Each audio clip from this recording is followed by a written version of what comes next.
Okay, hopefully audio is working. I actually need to do one more thing.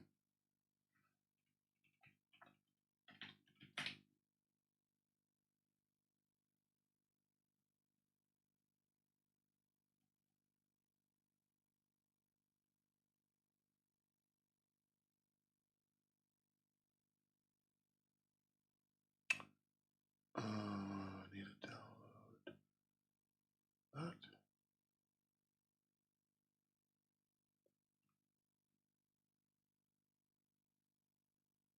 Okay, that's working.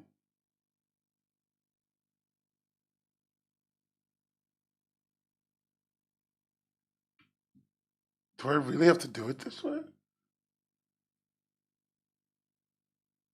It's gonna take forever. Hello, hello, hello, hello. Is everything connected? I wonder if Twitch is connected. I never know if Twitch is connected because no one. Who said every pony? Why do you guys do this? Why do you guys do this to me? Anyway, I made the social media post. You can like mess with it now. Remember to follow me at webcomics_hub. I have so much to talk about today, but first I need to make sure my mic isn't broken. Audio good? Audio jungle, is audio good? Something's always busted, so I need to check. I'm like right up against the mic though. So it'd be good to know. Sounds good, okay. Okay. God.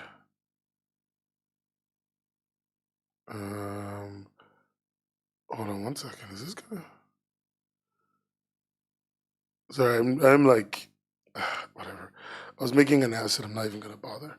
If audio good, audio great. We got a lot to talk about today. As I said in the tweet, I want to show you guys a few things, a few things. You're not home? Cringe. Why did I even say that? Why did I say that? Why did I say that? I'm sorry. That was mean. That was mean. I'm sorry. I'll think of something nice to say. I couldn't think of something nice to say. So you're just gonna let this go. You're just gonna let this go. Because that's what a good person would do, which I am not. But I'm assuming you are. Look at you, Bluetooth headphoning for me. Hey. Okay. I even started 15 minutes earlier than usual, guys. See what I do for you? See all the hard work I put in? And everyone says that I'm not a nice person. Yeah, did everyone watch today's new video? Sorry, yesterday's new video. It came out literally last night, the last minute.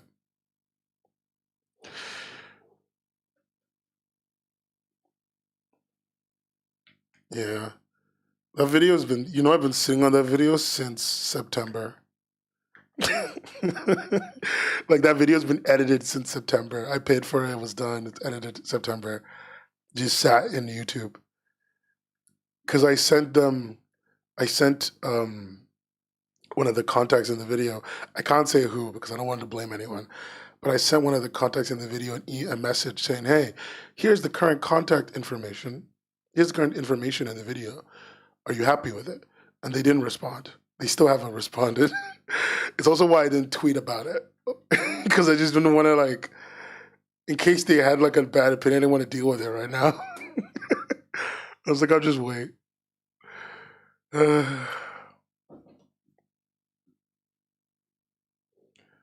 I'll just wait. We'll see how that goes. How could you be so busy as to not give me infinite amounts of your time? I think you're just selfish. Really, I think that's what this is. The Webtoon spies in Discord. Frankly, I would rather they did get me. I'm so tired. As I've said before, the day I get canceled or whatever, I get to quit. I get to quit. It's my right. I'll be free finally. You left your oh my god. Y'all need to stop doing this. Okay. To kind of cross some things at the past. Real quick, also really early, just to let you know, If you have any questions about the Webtoon contest, please post them in the Discord channel or on Twitter and just ping me. I'm going to be asking Webtoon directly all of these questions, every single one of them. I did send them preliminary questions, which I will let you know. They answered on record, so I will let you know. So we will talk about that. And one last additional thing to bring up. Words and Pictures contest winners have been getting their tablets. One of them sent me a picture of the tablet that they got. We've been working really hard at XP Pen to make sure everything gets sent out, but it looks like it's working. It's finally happening, and I'm so happy because it means that I kept my word, and that's what counts. It's gonna be great. I'm looking forward to more people getting it. If you do get your tablet, send me a picture. There's only 3 of them, but yeah. I got 1. I'm waiting on 2. And hopefully we get all of them. Hopefully we get all 3. That'd be great. Yeah, cool. We can do a whole thing now. I'm sorry I'm a little quiet. People are visiting, so I've got to be quiet for a bit. Do we have to do intro? What's the intro? I forget what the intro is. It's like, hey, everybody, and welcome to another episode of the Webcomics Hubcast, episode 9, season 4. God, it's season 4 and episode 9. The last episode I labeled as 6.5 because I'm an idiot. Welcome to today's episode. We have a lot of things to cover. I'm gonna actually just give you a quick topic list for people who missed that, and then I'm gonna go into each thing in the order. Don't worry about the text behind me, Kiki. Ignore the text. Thing 1, we're going to talk about the Webtoon contest. I actually did not look deeply into it. I saw the notice. I saw the notice because somebody I know got the notice maybe an hour before it went out properly. They got a link for it. I read it. I sent an email immediately to Webtoon, and they got back to me. Let me see the email. They got back to me on Thursday. So about a day later, they got back to me. So that was pretty fun. And then what was the other thing I wanted to talk about? Oh, yeah. So Webtoon contest. Then I would love to talk a little bit about Hive Works. I don't understand Hive Works, and the more people who are willing to explain it to me, the better. Because it's not like I don't understand the concept of what Hive Works is. I just don't understand why everything is happening the way it's going right now. And I wanted to reach out to some of the creators, but I'm very used to webcomic creators being a little skittish. So I don't want to do that yet. So we're going to talk about Hive Works, though. We're still going to make time for that. I think it's a worthwhile topic. And then on the topic docket, we're going to talk about an embarrassing AI project. One of my favorite things to talk about is an embarrassing AI project. And then we're going to talk about Thought Bubble. I went to Thought Bubble 2024. I have a supercut video of going to Thought Bubble 2024 that I can hopefully show you.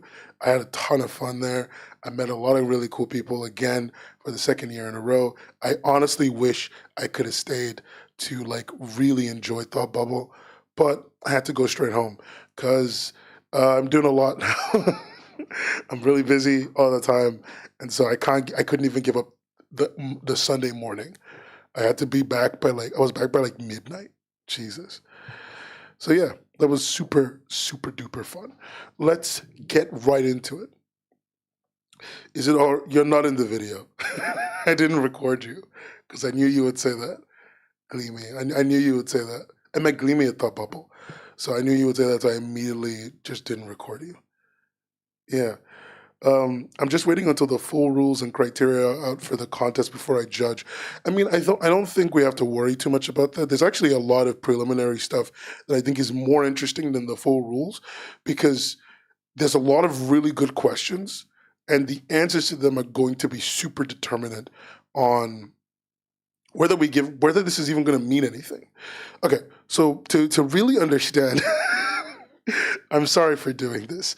To really understand why I keep saying, is the contest worth it, blah, blah, blah. To really understand it, we need to talk about Webtoon's last quarterly earnings. Don't be bored. It's a bunch of numbers, but just give me 2 seconds. I promise I will make it entertaining, okay? You stupid math people, just give me 20 seconds. Okay. Okay. So, real quick. So as Kylie says in hold on, wait, do I have keys on my table? I got keys. Okay, cool. I jingled a couple. I don't even know if that came through. So as Kylie said in the chat, right? Did line go up? Well, Kylie, line did not go up. Well, it kind of went up, sorta, kinda, maybe. Okay, so to me and you, making $20 million is a lot of money. If our earnings went up even 10% month, every 3 months, I think all of us wouldn't be complaining about the economy.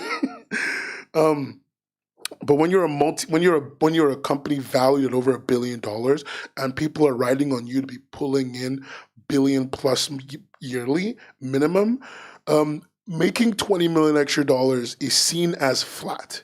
I quite literally had somebody I know who is a very rich investor say to me, Webtoon's earnings were flat the entire year. For context, Webtoon, not only have they kept up with last year's earnings, they've actually surpassed their quarterly earnings by $20 million and are on track to surpass it by almost $60 million. But everybody wants them to have earned in the next quarter $400 million for it to be quote unquote worth it. And even then they would call that kind of disappointing, right? That's just the way the stock market is. Media and the stock market have never worked together. Line not go high enough for people with big moolah. Okay? Okay. So I explained it in caveman terms. Hope everyone's happy. Real quick. Okay, a little bit more key jingling and you're all good. Is that reasonable to expect 400K? No. Actually, it's insane. It's insane. It's insane.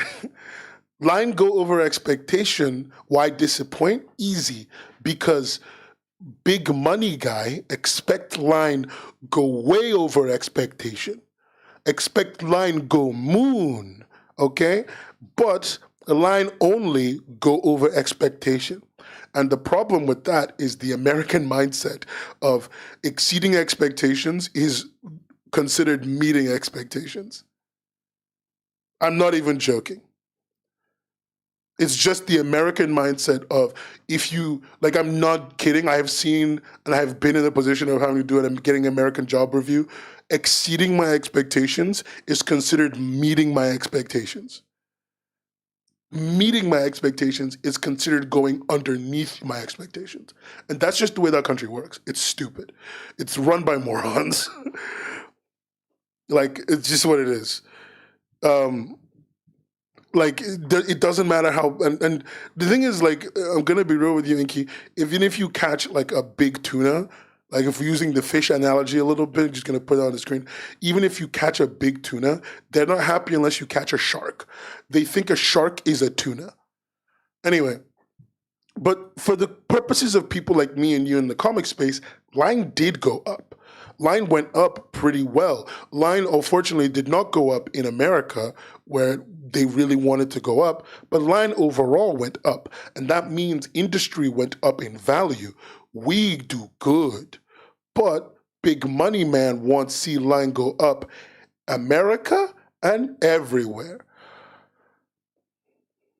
But mostly America. So that's kind of where everything is at. Now, I just explained to you how a lot of people who are invested in Webtoon, their preliminary investors included, are disappointed with their earnings. And then Webtoon has decided, in their infinite wisdom, to spend $1 million in just prize money. I'm not saying contests haven't cost $1 million before. The last one, the CTA, probably definitely cost $1 million just to run as a total, including prize money. But giving away $1 million in just prize money seems insane to me. First place getting $150K, which is roughly 3 seasons worth of money, seems insane to me. And that's why I was like, the questions are interesting. Because This is the part where I read out the questions I asked Webtoon. In fact, let me see if I can get them. Let me see if I can get them on screen. No, I can't. Sorry. I can't show you because there's stuff in this email I can't show people. But let me just get to the questions I asked Webtoon. I basically was hearing all this and I was like, this doesn't make sense. Why spending this much money? Is this to replace Lore Olympus? Is this to replace the big heavy hitters leaving all at the same time? Like, are you that desperate? Is this because you don't want to play 2025 especially without big hitters like Lore Olympus and Unordinary is probably coming closer to an end as we speak. What other big thing is gone? I think one of Aiden's comics is finished, just ended. It's just the things that they've staked a lot of their revenue on are ending, and some of the things that they've spent a lot of revenue on aren't doing as well as they would have expected. Not saying they're not doing well. It's just when you spend a lot of money. When you invest a lot of money, the investor mindset is to invest $10,000 and expect $100,000, or it's not worth it. And so, it's a situation of like the investments aren't panning out as they would likely expect, and the contest seems to be a way to essentially manifest high quality content onto the platform in a way that they've never done before by attracting top tier talent. Like they decided, it feels like they decided to spend as much money as possible to attract top tier talent. And I want to get into that in a second, but I'm going to just get into what I asked them because this is where my mindset was when I started asking these questions. So I said, first thing, why was the Webtoon Legends contest announced so early compared to previous contests? Because I think this is actually surprisingly early. This is almost a year out, like at least half a year out, it seems. And they've said that they wanted, oh, by the way, they declined to answer one of my questions. I'll get to it. They wanted to launch spring next year. So they want to give everyone time to prepare their submissions. And so that means, of course, the rules are going to come out soon so that everyone can have time to get ready. But they really want you to hit with your biggest, baddest, coolest idea that you can, right? Then I asked them why Webtoon would even invest heavily in contests and events like this, because Webtoon is the #1 app for comics in the world. Worldwide, every country, don't matter. Open the thing, #1 Webtoon, okay? Like, there's no big three, it's just big Webtoon, me, though. So, I was like, what's happening? And they said, well, they gave me the typical spiel of we're in the business of supporting creators and helping them reach global audiences. The Webcomics Legends contest is an investment in our IP, and the creator ecosystem to discover emerging talents and find new stories. This is something we always do, and part of how we're helping to grow the webcomic industry for all creators. Okay, guys, I'm sorry. That sounded like bullshit. The person who gave me this, sent me this response. I do really respect, but that was a non-response. You're basically telling me nothing. And for me, that's not true. You're investing heavily because you're expecting a high return. Very PR. But it's okay. There's more. I asked, is this contest meant to combat stagnating user numbers? As mentioned in the last shareholder meeting, and how does Webtoon envision achieving growth with this? They basically declined to answer because they said Webcomics Legends is part of our broad strategy to nurture emerging talent and find new stories. Everything we do is about showing creators and readers from around the world that Webtoon is a destination for innovative storytelling. See, this is what I mean by it's just, guys, you gotta give me more than this. And I know I'm gonna get more than this when I talk to my other contact, but this is where everything is at. Now, just to really quickly say one or two things. One, internally at Webtoon, they've been dealing with a stip storm. Sorry, my mother is here, I'm not swearing. Right? They've been dealing with a ridiculous amount of garbage because in Korea, Webtoon's employees are striking. I think they are still striking, although they may have ended. But it doesn't change that they did go on strike, right? Webtoon creators in the English-speaking market are looking elsewhere as quickly as they can. And I have heard and I have been told things about the way Webtoon operates that while I cannot repeat here, put them in a position that tells me that they are no longer the top dog that people want to work with. They are more a necessary evil than they are a group that people would like to be involved with, and people would rather take their IPs elsewhere for better deals. And that's worrying. That's worrying, right? As a company, that's a worrying thing. I spoke to one of my contacts at the company a while ago, not for this event, and they basically put it down to me as like, internally in Webtoon US, there's been a mild restructuring of the way their publishing division works. How that's going to affect them, I don't know, but essentially it's meant to allow them to gather and push out newer, bigger content, right? And also, I just want to say from my experience running a contest, contests bring big bumps to your user numbers. And one of the biggest issues that happened at the last shareholder meeting was that Webtoon basically said that their user numbers were flat. And I don't mean flat in like the investor way, I mean like literally flat. They had gained no new users. They had gained no new people. In fact, they had lost people. The only reason their revenue went up is that each person who stayed behind spent more money. And also it was a season for spending more money. This is like an interesting place to be in, and you want to run it, and then you're running this event that's going to bump up user numbers, this event is going to bump up creator numbers, this event is going to bump up literally everything. Like, of course you're doing this, right? But why are you but is it worth this much money? I wonder, because you can get away with a lot less. And then I realized the high quality creator thing that they're trying to attract. And then I asked them, the cost is significantly higher than previous contests. Is Webtoon trying to manifest a new top series after the end of Lore Olympus?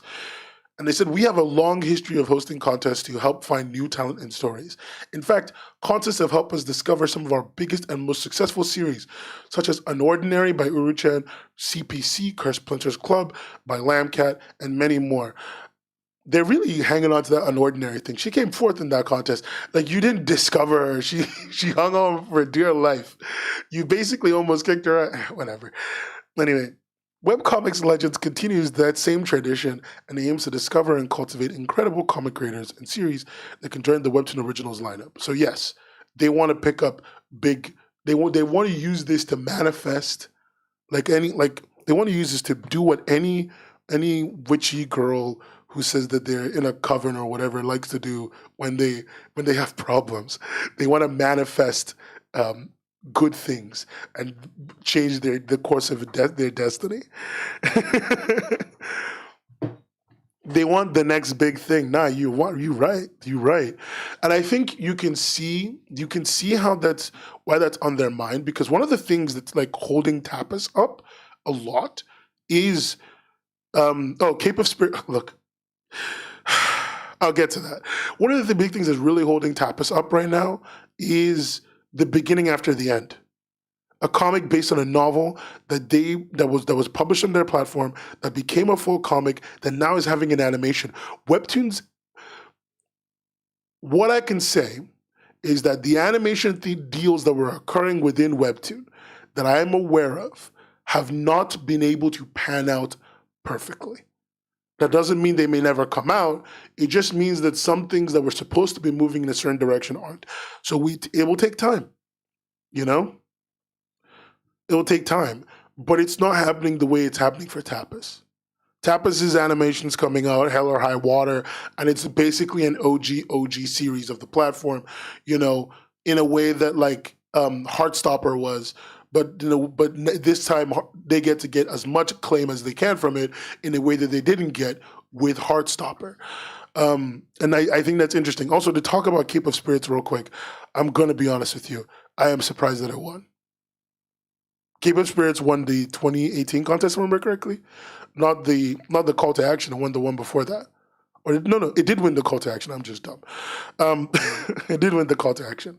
Yeah. Cape of Spirits, I am surprised that it won. I'm not trying to be mean. I'm trying to be rude. I know the creator works really hard and they're very good. it just always surprised. Oh, it is 2018. Oh, I'm not crazy. It just always surprised me that it won. Like that's it. It just always surprised me that it won, and this on top of the fact that like there's no tea, there's no like big deep tea about Keeper Spirits. It's made by a very creative person. It's a great piece of content. I don't love it, but one of the people I work with directly really likes it, and one of my coworkers at my current job really likes it. So clearly, it's got an audience. It's just not me. I don't think that's really a bad thing. Um, but like that meant I just didn't have high hopes for it winning. Um, and then like when it comes to speaking of contests, and from the last contest, they still haven't like where are those anime? Where's all that development from the call to action contest that we were waiting for? Like where is that? When it came to the Heart and Brain contest, the short story contest, we had to wait like ages before we got the animations that we were promised, and now we're waiting ages again for what was promised at the last contest. How long has it been since the call to action? Hold on 1 second. How long has it been? 1 second. It's been 2 years. It's been 2 years, guys. Guys, it's been 2 years. No, the winner got announced in 2022. It's been 2 years. Dog, it's been 2 years. Look, which called I don't even remember. Let me see. The ones that won. Oh, I think first place hates me, by the way, because I straight up said that I thought it was boring as hell. I think that's what I said about first place. So I almost feel bad.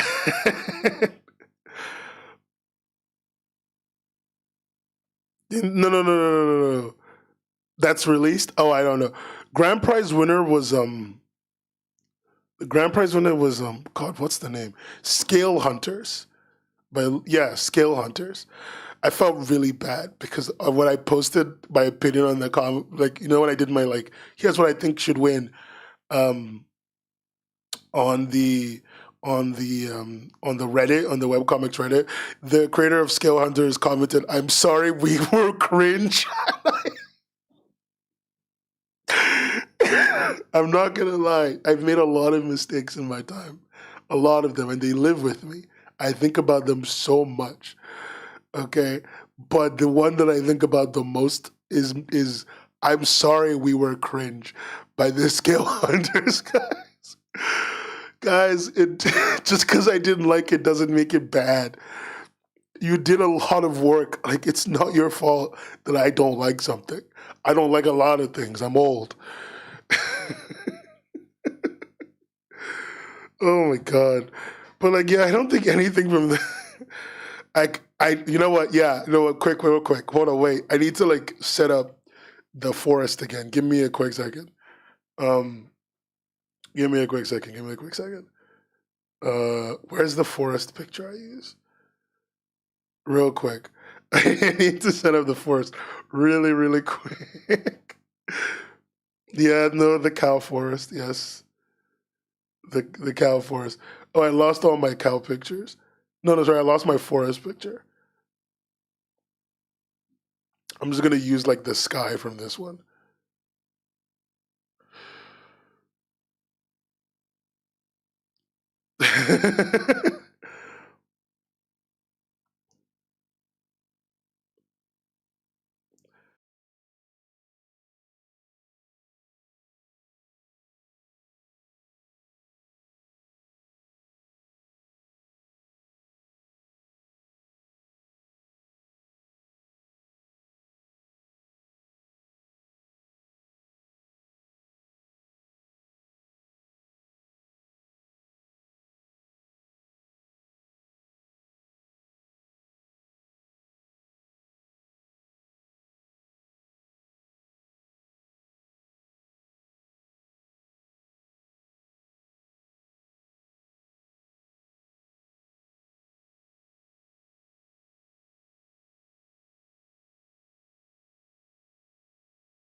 Hello, Scale Hunters creator. Sorry, I messed up the mic.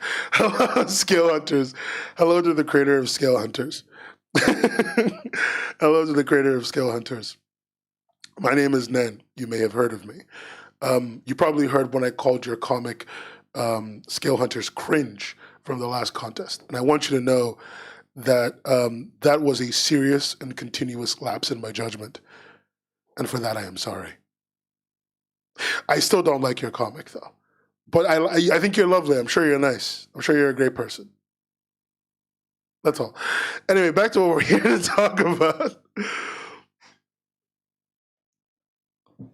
But no, more seriously, back to the thing.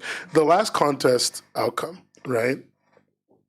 They have wasted time. Like, what is happening with that content? I'm not saying it won't be this. The creators don't have stuff going on, but like they haven't even kept the people who saw it abreast of the goings on. Did Limitless even release? Like, did anything from their release? I think Genderuo released. The Genderuo creators had a comic release. That's kind of all I know about Genderuo, which was like a really, really well drawn. It just didn't have great story. And it had like almost impossible to read dialogue. Like, that's all I remember. That's all I can remember that's out. I don't think anything else is out. Hey, Shama. So like I don't know. Like did what'd you call it? Second place, what was it again? Flag Bearer? Did that come out? Yeah, but like how bad is pre-prod? Look, remember when the last accusation thing came out for Webtoon? One of the creators who came out and was like, my contract's so bad, he was in pre-prod. And so how bad is pre-prod? Because I've seen Webtoon pre-production go through for like 3 different people now, directly, personally, people I know. And like it has not been this bad, where it's been 2 years. Oh yeah, the Scale Hunters action sequence is good, but like action isn't good because it's complicated for me to explain what I'm saying. I don't have time. I don't have the mental energy. Anyway, so like just to kind of put everything into perspective for everyone who's like, I don't fully understand. We don't even know if the other places accepted the original offers. That's a really good point, Kiki. We don't even know if everyone accepted the original offers. And so just to really put everything into context, right? Webtoon right now, as a company, is facing the fact that their investors are not happy with them, that people view them as not being on track to be the billion-dollar company that they are, $1 to $2 billion company that they are. This contest is basically seeming to be a way for them to prop up the fact that their big IPs, which are currently ending, need something to fill the hole. So the 2025 is a year when they continue to increase their earnings. They're investing a crazy amount of money into this in the hopes of attracting high quality talent. But how much money are they really, really willing to spend on talent? From what I understand, even talent that is homegrown, they can be a little stingy sometimes.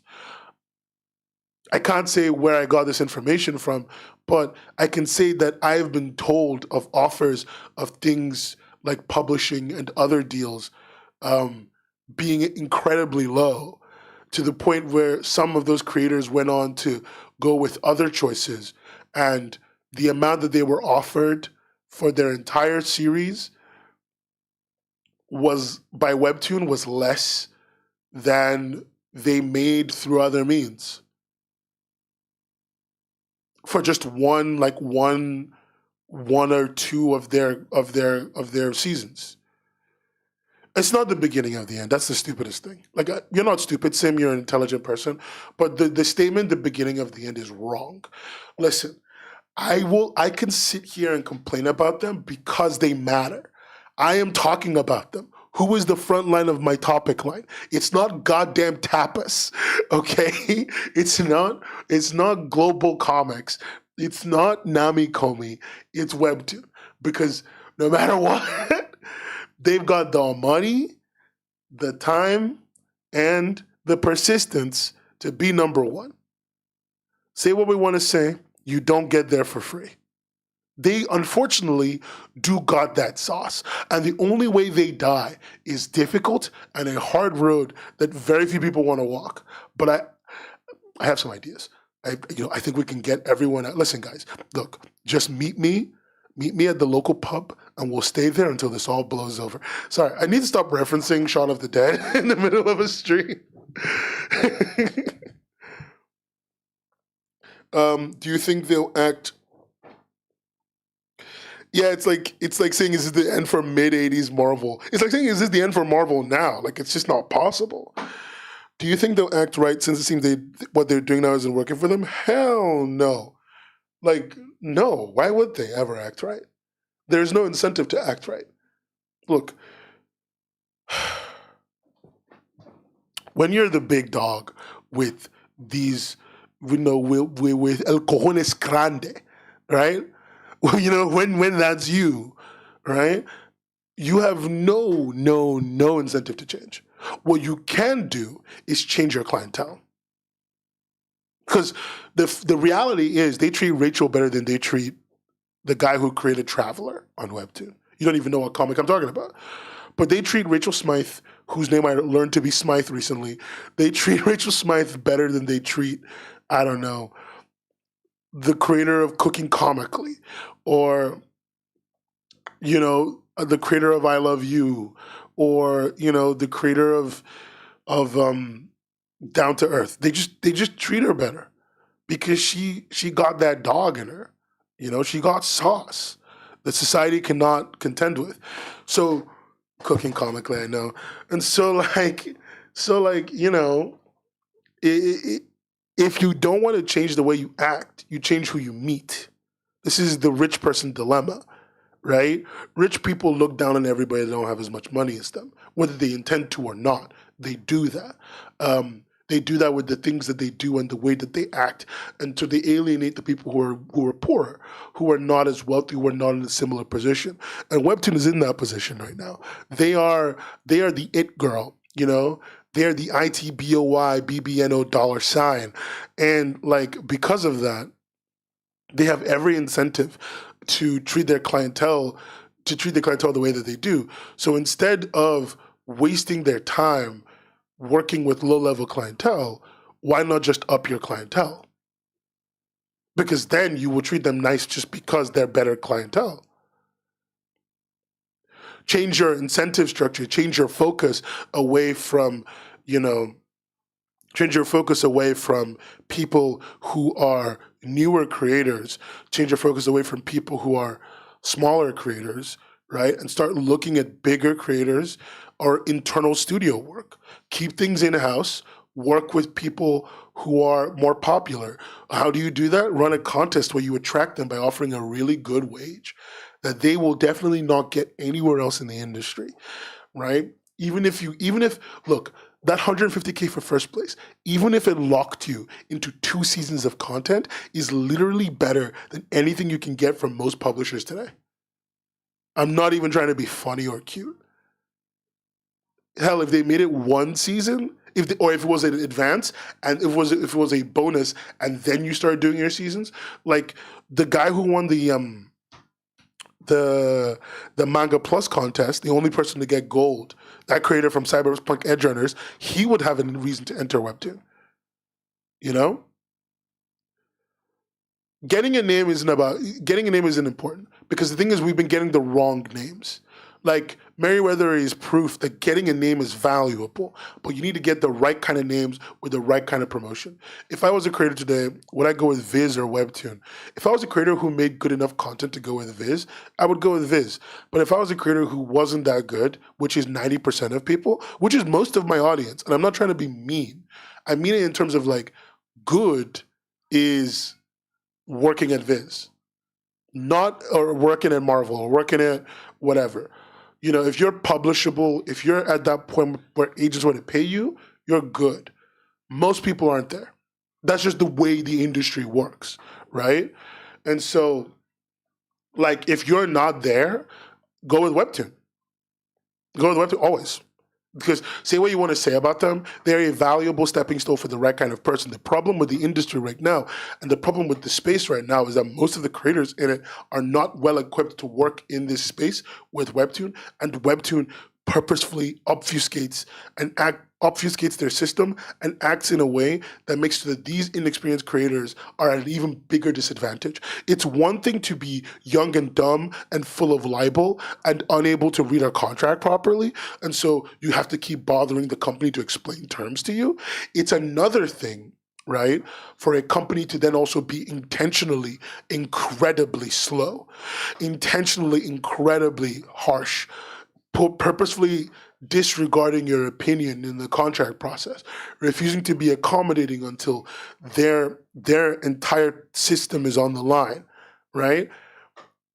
To be inflexible the way that they are, and to be unwilling to dumb down the way that they talk to people is an issue that Webtoon has.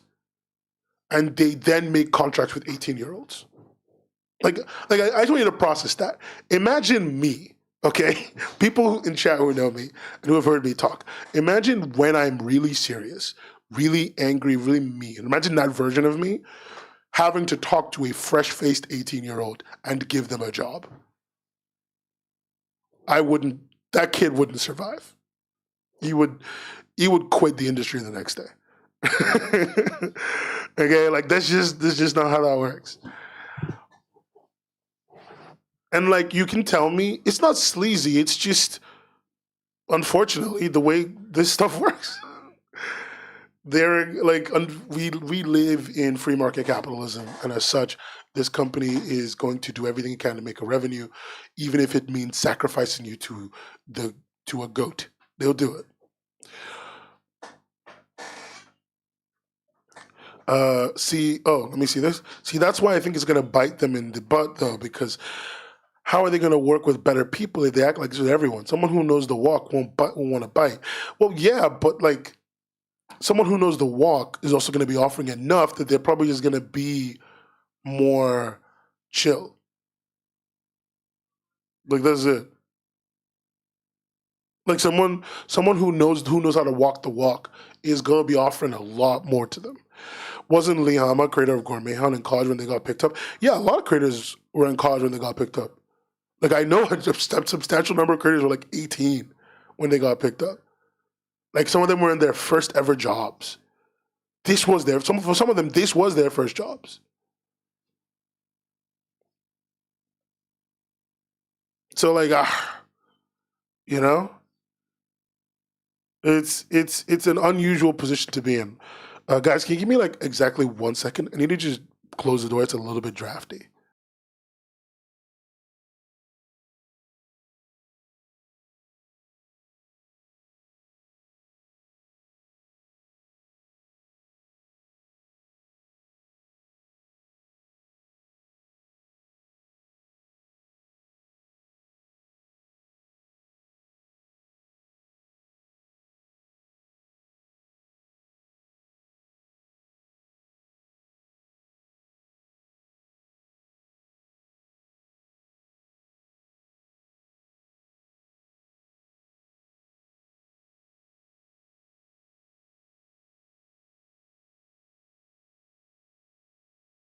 Comics Boy has returned. I'm sorry. Thank you for summoning me. I had to just close the window. It was cold, guys. It's like -1. Cut me some slack. Cut me some slack. Why does the youth of America not want to be nice to me? Anyway, yeah, people become originals at 17. People have become originals at 6. There's one person I know who became an original at 16. Although I don't know if they were the only person working on their comic.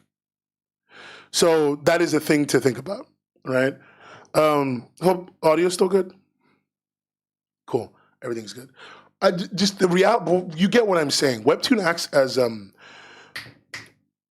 Webtoon is in the same position McDonald's is in. And people who are older, like my age or older, are gonna know this. Who remembers a time when the narrative was McDonald's was a job that you gave to young children, young people starting their life?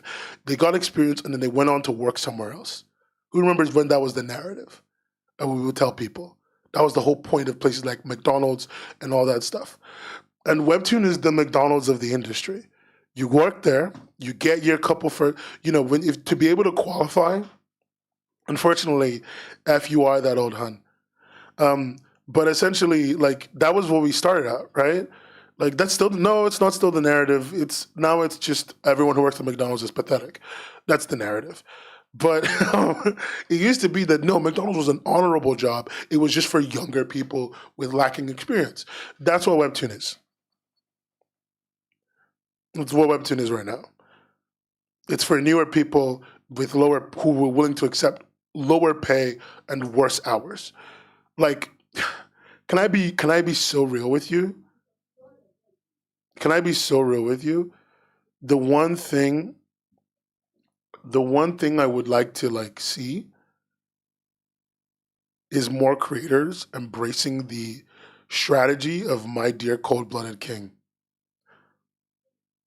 Even though I don't really want to see that, but that's like no, she kind of nailed the strategy. Not gonna lie. Like of all the people, all the originals, she did some. My dear cold-blooded king is made one. It's a bunch of um, Chinese-inspired characters with Japanese names, insane already. But more importantly than that, um, my dear cold-blooded king is a Webtoon original that seems to almost exclusively be made out of cut and paste bits. Everyone's got the same face, and it seems basically purpose built to be efficient. Like purpose built to be efficient, to reduce working time, labor hours, and everything while functionally telling a story. And considering well how Webtoon pays, the creator uses AI now. Wait, what? Wait, what?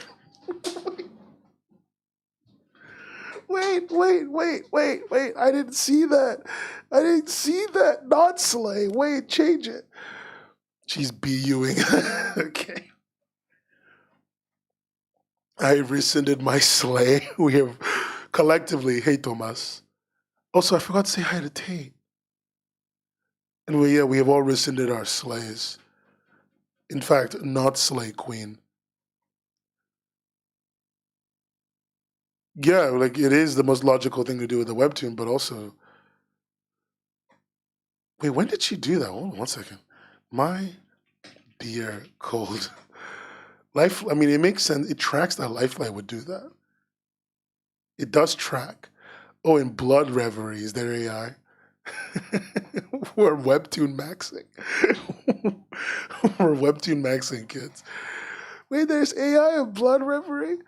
Oh my god. God, Lifeline, that's so embarrassing, girly. What are you why are you doing that? That's so embarrassing, girly. Why would you use AI like that? Like you're so cringe.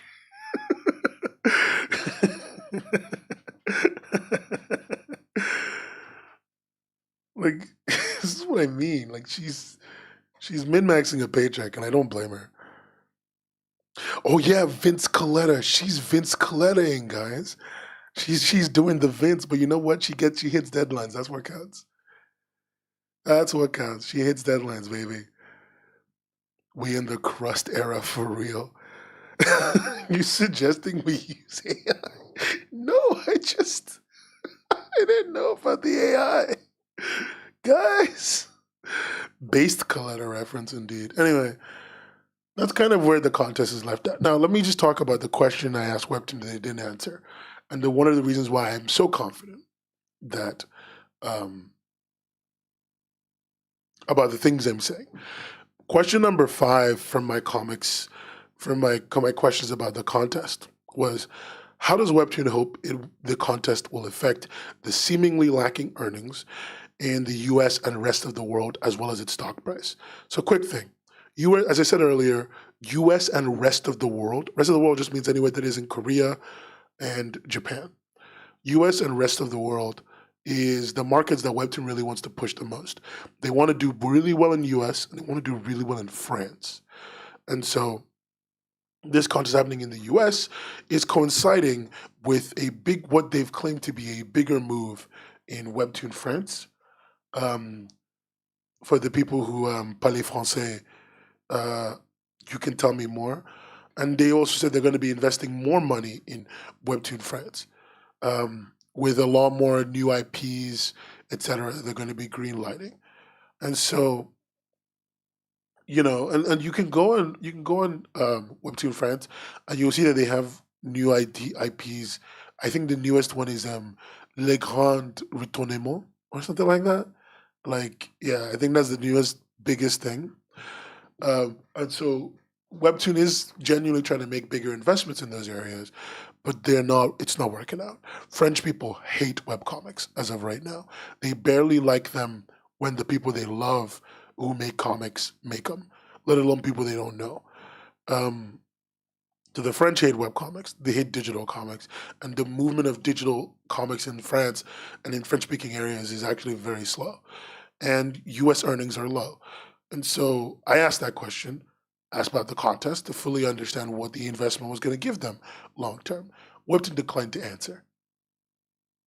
They do not want to, they either don't want to openly tell me their opinion on how this is going to affect their earnings, or they don't want to tell me because it's none of my goddamn business, or they telling me would reveal something they don't want to reveal.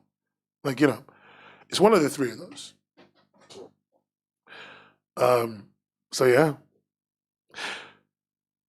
Oh no, no. French people love comics. French people love comics. French people love manga.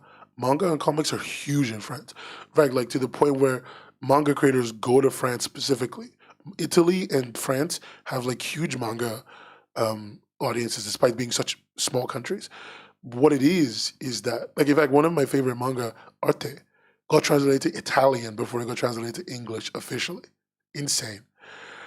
It's just that they hate webcomics. They hate digital comics, and it's a long-standing thing because they just want to own their books. You know, this is it. This is like it. They just want to own their books, and so I wonder how this contest is going to play into that, because there's obviously like a move to. Why is everyone making fun of France? I make fun of France. I get it. But why is everyone in chat making fun of France during a serious French conversation? Anyway, no, I'm just saying, like, the natural inclination of the company to make bigger and bigger moves to get more and more um, social clout is very clear. But this seems like a really big one move social clout buyer. Essentially, if this entire contest runs and they do pay out that 150K and they do pay out that $1 million of prizes to at least enough percentage of the winners, we're going to see a very different uh, industry response to Webtoon. Because one of the things the contests have always done every year after the contest is it's bought Webtoon time. Like, it's actually bought them quite a lot of time. And it's also bought them a lot of social clout. People are more willing to make deals with $1 million company than they are to make deals with the company that has nothing in the news big to its name. So these are all things for us to consider going forward as we decide where on the line that we want to be at. Because Webtoon still controls the majority of the money in our industry. And the only way I can see to change that is to not work against them, at least in the short term. Anyway, that's all the stuff I have to say about the Webtoon contest. There's going to be more. Again, if you have questions, please tweet at me, ping me on the Discord, email me if you want, 9@webcomicshub.co.uk. You know, there's also a line for press stuff, press@webcomicshub.co.uk.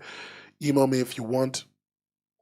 I would love to take all your opinions and push that forward. There's still like 3 more topics though, so please don't leave. I know you're all here for the Webtoon drama tea. You're all cringe for doing that, but please don't leave. That's a great way to keep your audience, buddy. Call them cringe.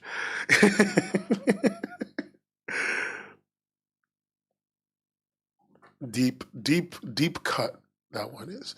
Anyway, now can I talk a little bit about? Actually, can I show you guys cringe before I show you Hiveworks? I want to show you cringe. You missed Webtoon contest talk. It was actually really long. I want to show you guys some cringe before I show you Hive Works. Okay? I get to do this. Okay? Hey, creators. Do you want to make your comic into an animation? Well, welcome to comic.mp4, the greatest value offer in the entire industry. Chat, what's your opinions? I'm sure one of you has gotten an email from them. At least one of you has gotten an email from them. This is my favorite one. This one with the bubble left on the ground. It's so bad. It's so bad. Oh my god, just blocking it. The chat's blocking it. The chat's blocking it. Oh no, let me move the chat.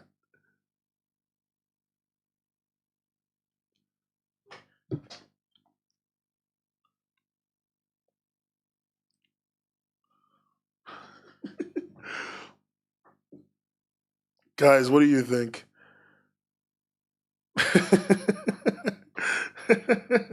Is this AI? Yes. Guys, they're building the next Crunchyroll by quickly turning comics into animated series. The balloon one kills me every time. It does. It murders me every time.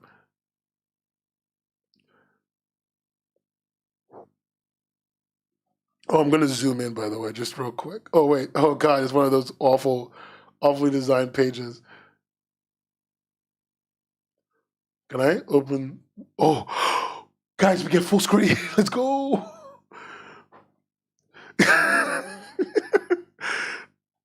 This is him walking, gang. This is him walking.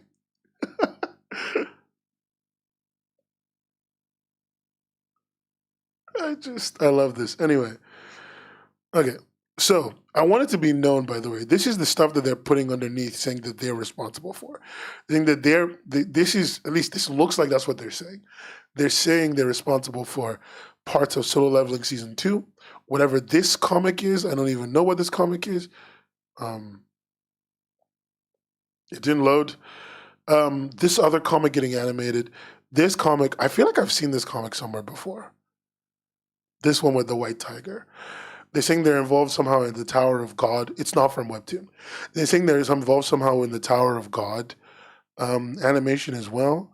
Yeah, they can mention Crunchyroll. They say they're the next Crunchyroll, so it's not really that important. And they're saying they're involved in these others, including True Beauty. This is their business proposal. They're saying that they're involved in all of this. I have reached out to the team. Okay, I'm going to tell you guys something. Guys, I'm going undercover. Okay, I'm so excited. I'm so excited about this. Okay, to talk about this, I needed to get more information, right? And it's actually really hard to tell people my name when I'm getting information because a lot of people will see my name. No, this isn't the animated text bubble for comics people. It's not them. A lot of people see my name whenever I like reach out, and then I get like a DM going, "You could have just messaged me," and so you know what? Contact them, Miss Misery. Tell I'll find you. The website is comicmp4.com. Show them and ask them. Maybe they did this on purpose. I want to know more. If you find out anything, let me know. But for this thing, because sometimes when I put my name into stuff for comics, people recognize me and then they just go, they DM me on Discord and they're like, you could have just asked for an interview, by the way. So I'm going undercover. I gave myself a whole, it's called comic.mp4. Comicmp4.com is the website. But yeah, anyway, so I gave them a whole fake name. I actually borrowed someone's comic. And I've asked them to lend me their comic, and I'm going to be claiming ownership of someone's comic, and I have a bunch of their files and stuff. And so I'm going to be going to the interview, which is tomorrow, with a bunch of people's this person's entire comic series, pretending I'm them, so that I can ask questions about this. I'm looking forward to this so much. We're going undercover, baby. Oh, Ritzy Tritzy says, I genuinely wouldn't be surprised if the comics that list at the bottom is just saying they've put those comics into their AI, not that they're involved with official anime productions. For sure. IRL online interview, I'm going to record the interview. It remains to be seen whether I show it. I recorded a lot of interviews I don't show you guys. Okay? Well, if they're watching my content right now, that's even funnier because then tomorrow I get to have a meeting with them. But I don't think they know what meeting I've booked. Because I actually, to distract them, I booked several different meetings. Like I'm saying the one tomorrow because I think it's funny to say the one tomorrow, but I did book different meetings under different names and under different comics. I didn't just get one.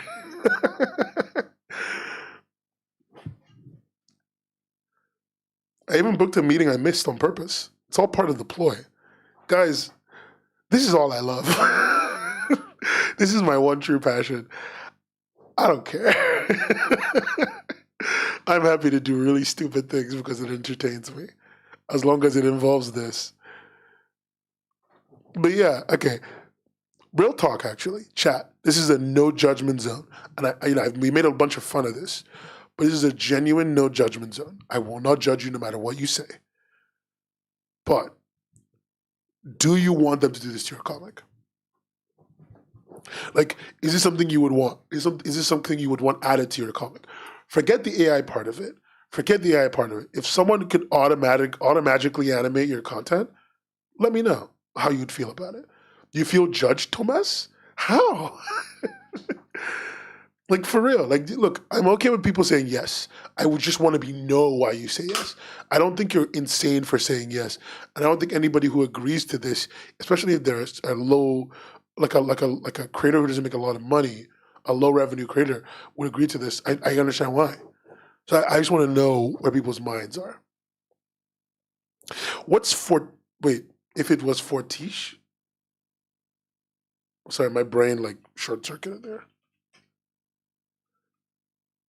Like Fortiche Production, like the French company? I think they pay. We'll find out tomorrow or the other days. I don't really want it. I prefer handmade animation. For an animation, I literally do it myself. Depends on how much it costs. It is conceptually cool. Yeah, I know you. I know you hate AI as well. If it wasn't AI, then I'd love it. Basically, I'm no. I want whoever animates my comic to a person. I want to see how they interpret my story. You know what I find quite interesting though is that a lot of wait, they do? Oh wait, I didn't click this. Yo, with 100,000 plus views, I want to make a living from your art. This is for you. What you get? We're making the next Crunchyroll.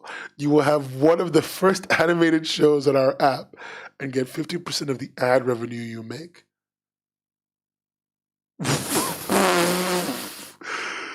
50% of the ad revenue. Guys, if no one goes to this website, they don't make jack shit.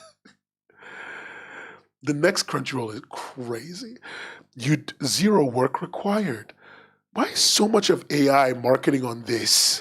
Why is so much of AI marketing on this? And then you do nothing. All you have to do is say yes, and we will handle the rest, creating an animated series from your Webtoon comic. Isn't that what Webtoon gives us ad revenue as well? Oh, yeah, Linda, that is what Webtoon gives us ad revenue. But it's 50% of real views, Linda. They're Linda, look at their logo. I need to like move something real quick. Real quick, look at the top left of the browser. That's their logo. It's text. This is their logo. Guys, Linda. Linda, honey. They don't even have money to pay a logo designer.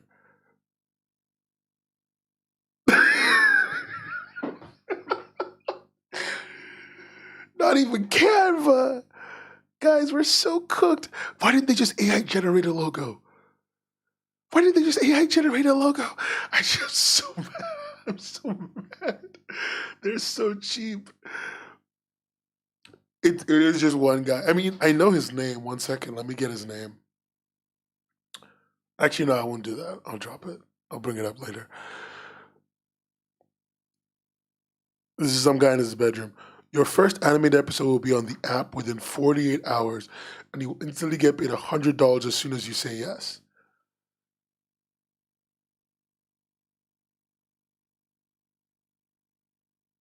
One second. One second. Is there a phone number? Is there a phone number attached to this?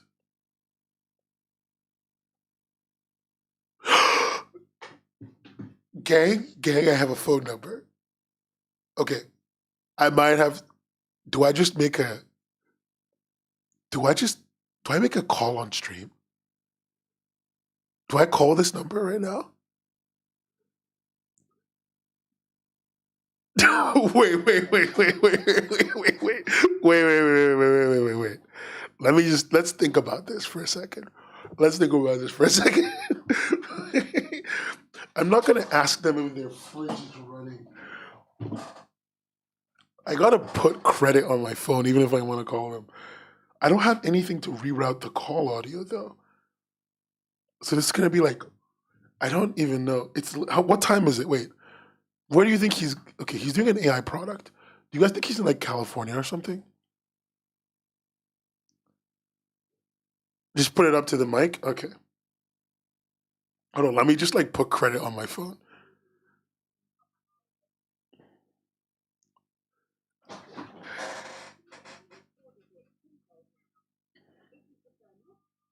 I'm gonna talk to him tomorrow. The area code is 941.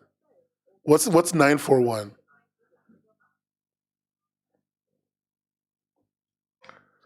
It's +1.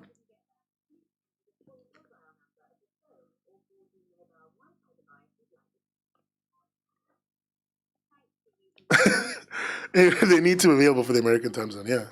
Is that Florida? What time is it in Florida? Yeah, it's true. It could be, but it's Florida. You know what? I'm gonna call him. I wish I had the setup. I wish I had a setup so I could like hook my phone right into this.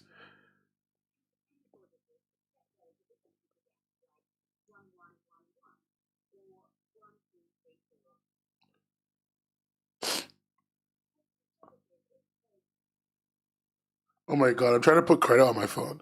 I'm trying to put credit on my phone, and I'm struggling because I'm talking to you guys. Oh, oh my god, it's so hard. Why is this so hard? Have I looked them up on LinkedIn? No, I haven't done any of that. I just wanted to raw dog the call tomorrow.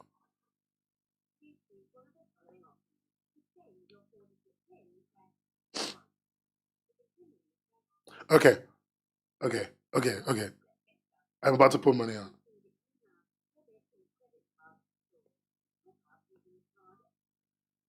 Okay, I'm about to top up. Okay, I'm only putting £10 on my phone. Okay, guys, so we're only gonna get like maybe 5 minutes of call time, maybe 10, fully international call. I just want everyone to know it's a Saturday. No, no, because their call log has Sundays included.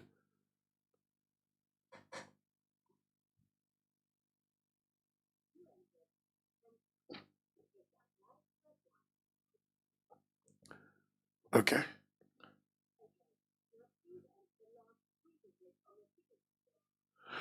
The guts. Never mind. Continue comics, boy. Guys, I'm trying to like put money on my phone. My phone is funny. It's doing extended security. Why is it doing this? Right now when I needed not to do that. Okay, we've done it. We got the money. Okay, we got the money. Okay, okay. Um, +1 941. Okay. All right, chat. I'm calling.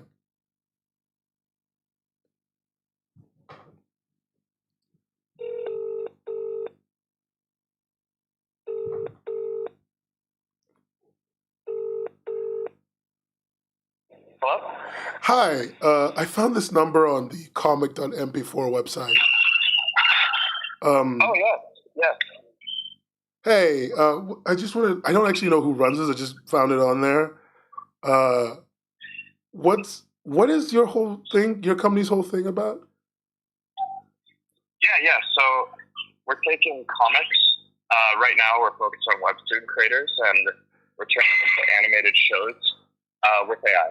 So we can take comics and automatically turn them into shows just in a few hours. And we have a few examples that I can send over.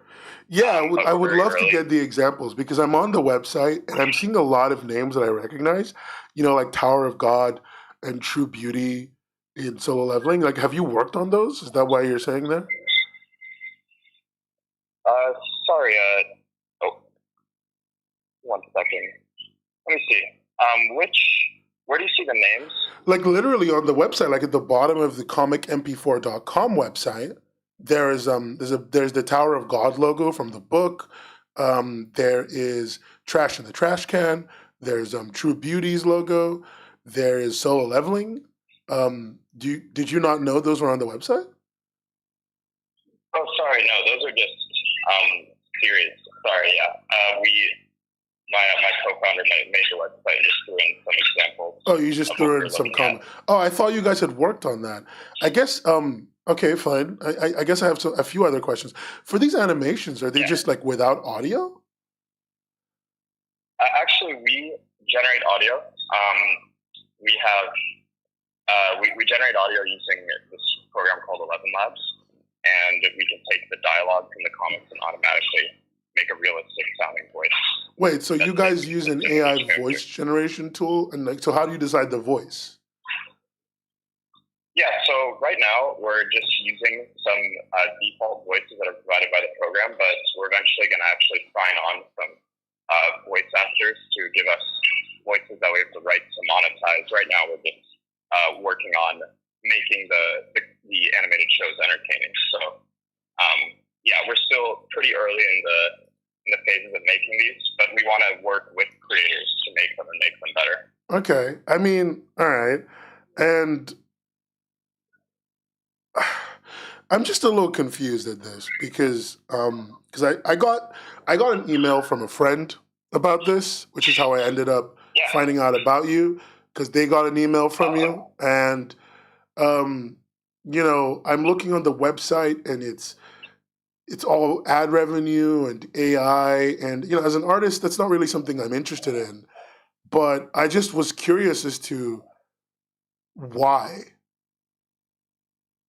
Like, why Oh, do wow. all like yeah, like you know, animation's expensive. I totally get that, but Yeah. why create an environment where? Because I'm watching some of the animations, and I don't know how to say this, but like some of them have like very clear flaws. So I'm a little confused. Very clear what? Sorry. Flaws. Like one of them straight up Yeah. has like a speech bubble, like Yeah. meld onto the floor. I just don't like, you know, I work really hard on my comic. I work super hard on my comic, Yeah. and it's a big part of myself and my life. And so it ending up like that would really bug me. Like is Yeah. like what is in the way of that, I guess. Yeah.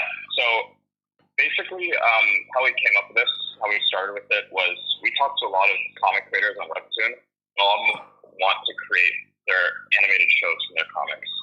And so we started actually looking into this only about a week ago, and we figured out that this could be possible.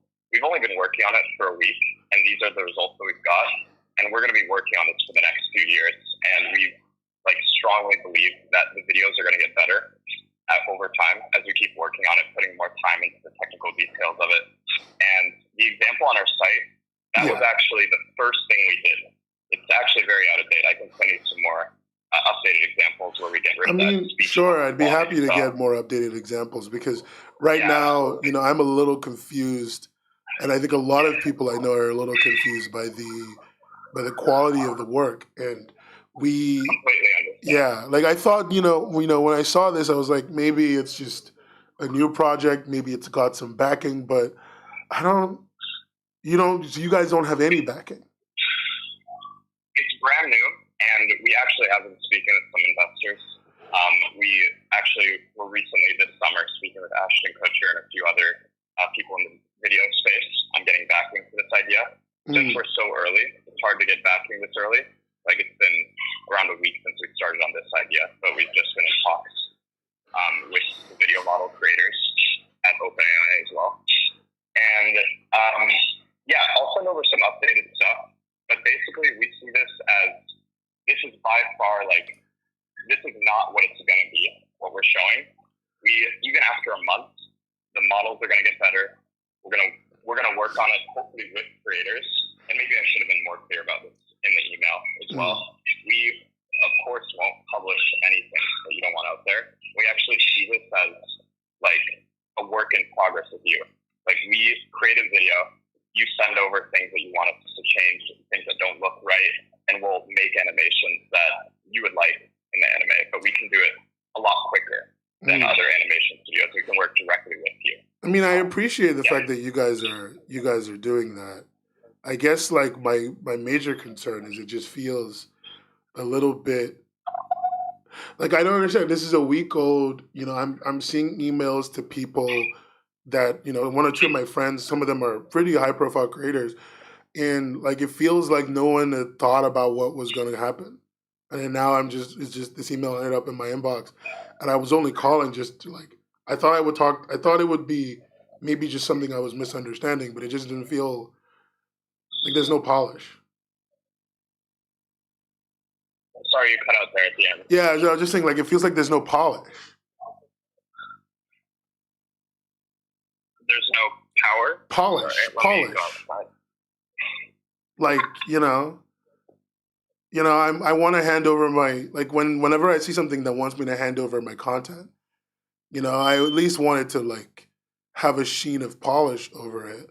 Like, I wouldn't put my credit card in a website that looks like it's from '07, Absolutely. So, like, it's that kind of situation. And I guess, I don't know, I when I got the email, I was like, maybe it's just some people who are a little hasty, but they probably got something going on. But you guys just, like, you're promising 50% of ad revenue. Do you have a plan how you plan to make the ad revenue? Like, yes, we actually have an iOS app in test flight right now with 50 users on it. Only on iOS? Right now, only on iOS. Okay. It's been 1 week since we started. Yeah, of course. The app. And we do plan on absolutely moving to Android once we've gotten some traction on iOS. So that's where we plan on getting the ad revenue. But we also plan to take investment in the next few months so we can, the main goal, honestly, is we think that whenever an animated show gets made from a comic, the comic creators don't get paid enough. And right now, with the new technology, they can get paid enough. And you can actually, like, cut the cost so much. And of course, the animations that we're showing on our website aren't the best.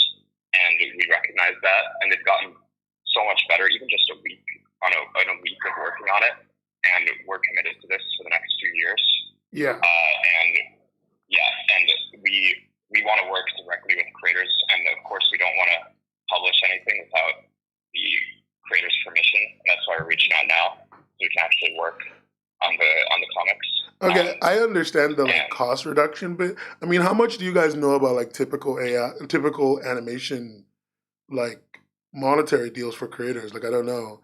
Maybe you guys know a lot about it. I don't know. Yeah, we've spoken with a few. Whenever an anime is made from some form of a comic, it depends how high profile it is. But at the best, original creators get like 1 to 2K per episode, from what we've found and speaking with a few creators. And that's at the best. They rarely get paid at all a lot of the time when it's like a smaller studio and the costs are so high. So that's kind of the problem we're trying to solve. Yeah. I guess another question is, like, I send you my comic files, right? Like, what happens with them? Do you guys train your AI with it to make better animations? No. Yeah, we won't train the AI on any of them. Hi there. It looks like you don't have enough credit to make this call right now. You'll need to top up. My phone ran out of credit.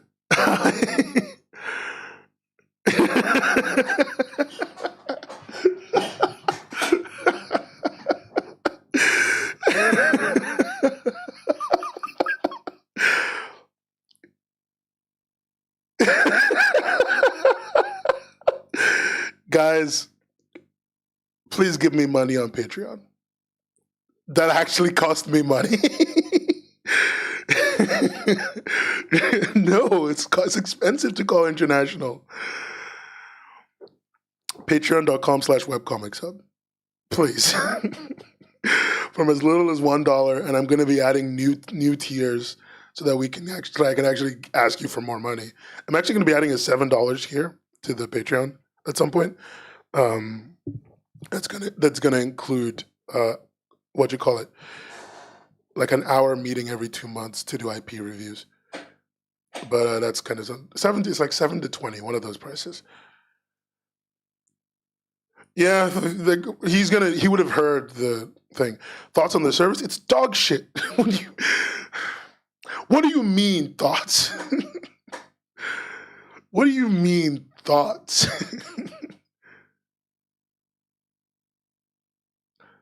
Oh, great. Yeah. Okay, great, Headless. Thank you. Did you? Oh, wait. Headless. Is this one yours? This one here? This one with the butterflies? Is that yours? They didn't ask you for.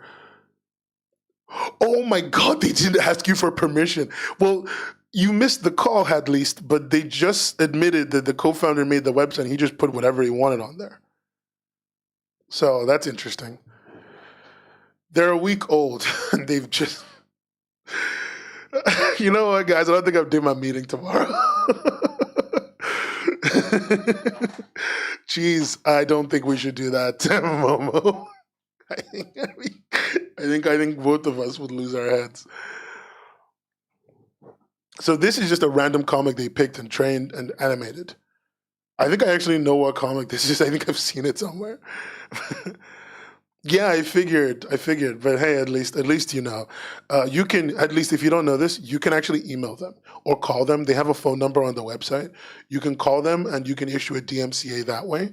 So if you call them, you can straight up say, hey, I am contacting you as part of a DMCA copyright takedown. My content is on your website. And according to the Digital Millennium Copyright Act, I can ask you to remove it. You have 30 days to remove it, or I will proceed with legal ramifications. You can straight up say that on a phone. There's nothing wrong with that. You can ask for an email as well, but they should take it down. If you see your content on any website, do that. Contact them in any method that they give you and drop that on them, and they will have to remove it legally because they all operate in the US. I think it's insane that these AI companies keep stressing creator intent will be preserved by forcing out dozens of other creators. That's not how anything works. I agree with you. Twitter DMs don't do much. Oh God. Sorry. Twitter DMs don't do much. And also, I don't think the way Twitter runs DMs can even be legally admissible because I think there's a way they can be wiped if they just like block you or something. So please just call them or send an email. Even if you don't have the money for legal counsel, I recommend you do that. It's always an advisable thing to do because it is your right and you should do that. Use their official contacting phone, email on their website. If you go here where it says schedule a call, you can schedule a meeting with them and you can just kind of drop in on them and mess with them and tell them directly, or you can call them immediately. They have their number up there. So do that, please.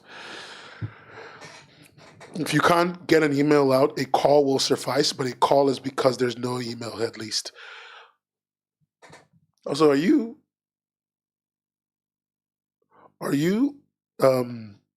Scandinavian? That's not even important. I just wanted to ask. Yeah, there's tons of resources online for how to make a DMCA copyright claim in writing and like lots of stuff to generate it. It's great. You should do it. But yeah, like the thing about creator intent being preserved with all this AI content is dumb. You can't do that. You can't preserve it by getting rid of creators, like Ritzy said. And also on top of all of that, these are just bad. It seems like two young people, probably a few years out of college. I mean, you're right, Cheese. You're right, you can ask. But like, I guess for me, Cheese, I just don't see the need to be nice to people who haven't been nice to me. They breached my copyright. They breached my space. They came into my home and then they told me that this is how things are run now. And I think if you're not willing to give me that respect, why should I give it back? Just to be the bigger person? I think being the bigger person is a little overrated personally, but I'm not going to say like it's a bad thing. Like, maybe that's who you are, and I think that's reasonable. I just always find being the bigger person to be a little overrated. These are the kind of guys that will end up working somewhere else that you will come across again, but I don't think this is the time to be nice to them because they're grifting. Like, straight up, I thought they worked on these, and I think anybody who opens this website will think that they worked on these. This is false advertising. Like, yeah, it gets me on the call, but I don't know. I feel like that's a bad thing to do. And their excuse is going to be, we didn't say as seen in or whatever, but that's a bad excuse. You shouldn't have made this. Using AI for that is gross. It is incredibly gross, and there's a lot of people who do that. But all the AI projects I've talked about on this channel, none of them have illegally just taken content. That's a lie. Dashtune did. But other than Dashtune, none of them have illegally taken content. Oh, yeah, no. Like, I think one email to Webtoon about the fact that their comics are on an AI platform, claiming that to have animated them would have this website down by the end of the week. I'm not sending that email because I ain't a snitch. And actually, none of you should snitch. Snitching is bad. Do not snitch. Don't get me wrong. If you find your own stuff, get mad about it, but do not snitch. Snitching is bad. I'm not even joking. They're implying a lot. Yeah. And like, they're young and they're young, dumb, and full of libel. I get it. But, yeah, these are the kind of, I'm with you, Ritzy. These are the kind of guys that fail up. I have no respect for this. Which is why I didn't even want to give it the whole thing. No, I've been saying young, dumb, and full of libel for a really long time now, and it's literally because, so it's a reference to Sarah Zed, the YouTuber. She got don't tell Webtoon. Sarah Zed got sent an email when she got DMCA'd by like Homestuck. And like, I think somebody called her young, dumb, and full of libel. And that's where I'm stuck at. I think it was her. I don't remember. It was just something. It was a whole thing. Anyway.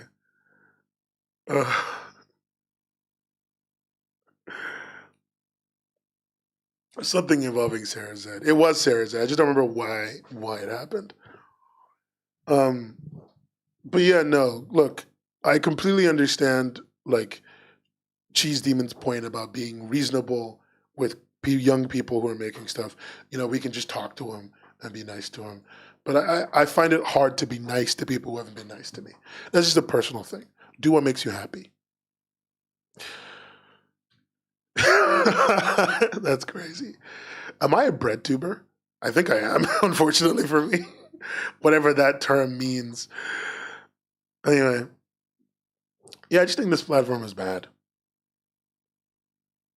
That's it. That's everything I want to talk about. We went on a really good side quest with that. Okay, Rogue Talk, chat.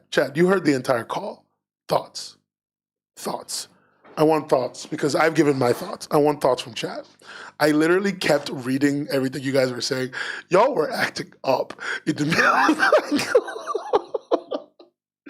Y'all were acting up. No. I don't even think being nice even matters here because they're just stealing. And that's why they're begging creators to reach out and track these people, to be honest. It's one thing to be nice to people, but they're just taking stuff from other people in more ways than one. I agree. It comes from some... Okay. What do you mean we were on? You keep calling me comic boy. Oh my god, your message got blocked. Wait, is it on Twitch? Let me open Twitch. I probably got to open one of these windows. It's definitely not you. It's like Twitch's auto mods become a little bit more.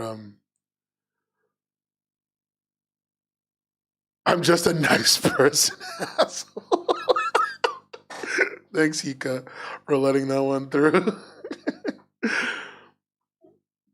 I hate you, Cheese. Why would you do this to me?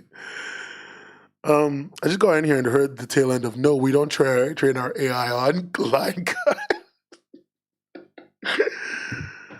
I just ran out of credit. It happens. This company, it's so concerning, I think. I think that's what's bugging me. Either way. Celeste, we literally had a full conversation with this guy.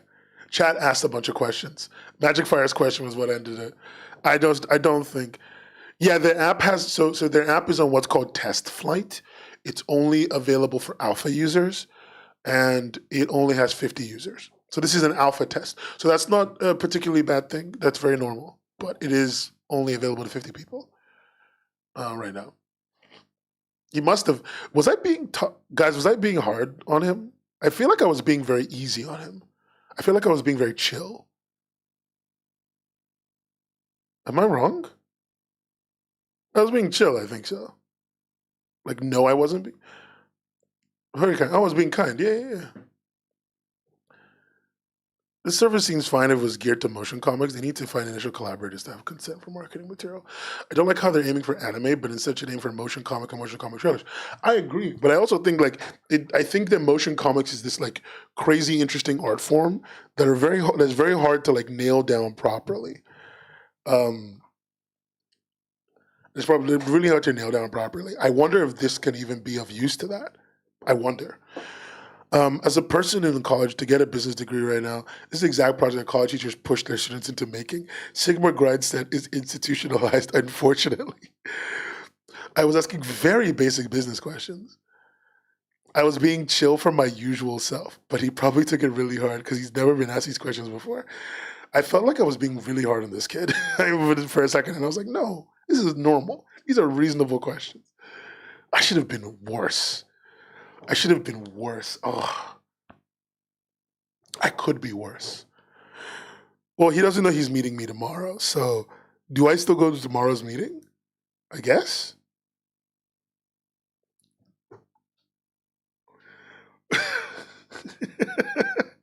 I guess I go to tomorrow's meeting. Kid's not media trained. I'm not surprised. I'm the media training. I feel like, oh, by the way, I want to be very, yeah, it's fine. Yeah, that's okay. I'm okay with him recognizing my voice. He doesn't know that I'm already someone that, he doesn't know what I signed up as. It's okay. He just knows that someone called him and then made a meeting with him. And now, don't worry, I'll just say I lied. My Texan accent. Hey guys, welcome down to Texas.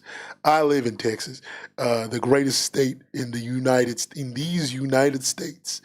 I go down to Buc-ee's every Thursday afternoon, get myself a sweet tea and a couple beaver nuggets. Yeehaw. I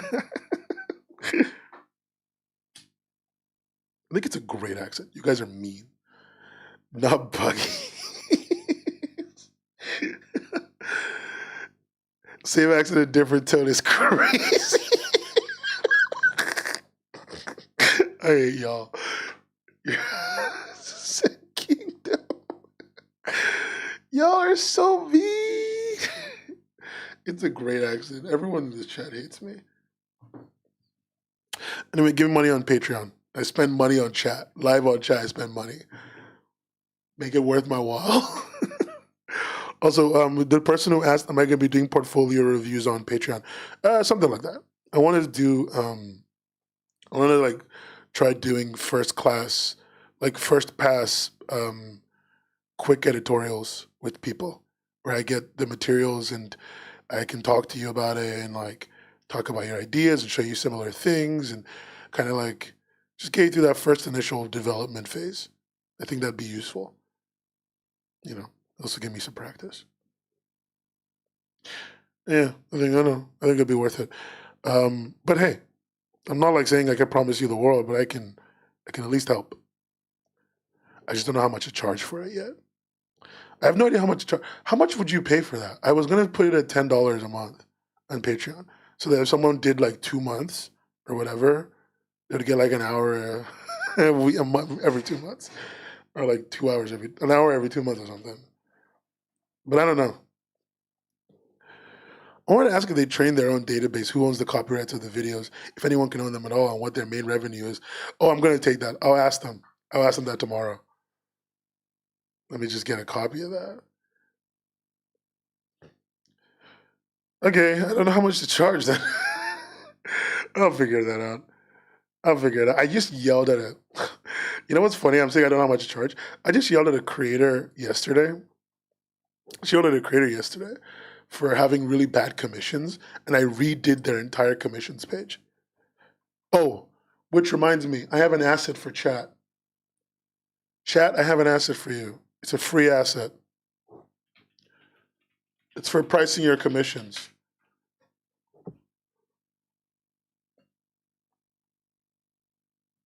It's for pricing your commissions. No, an asset. An asset for chat. It's for pricing your commissions. I made this based on a friend's recommendation. This is like a complete non sequitur, but I just thought it'd be useful to add. Here, this is my commissions calculator. Oh yeah, start using glaze and nightshade in any art you post. This is actually really good. I'm gonna put that on screen. But this is my commissions calculator. It even accounts for NSFW art. But let me see if I can move the chat and stuff around a little bit to give me some room to show you guys what we're working with here.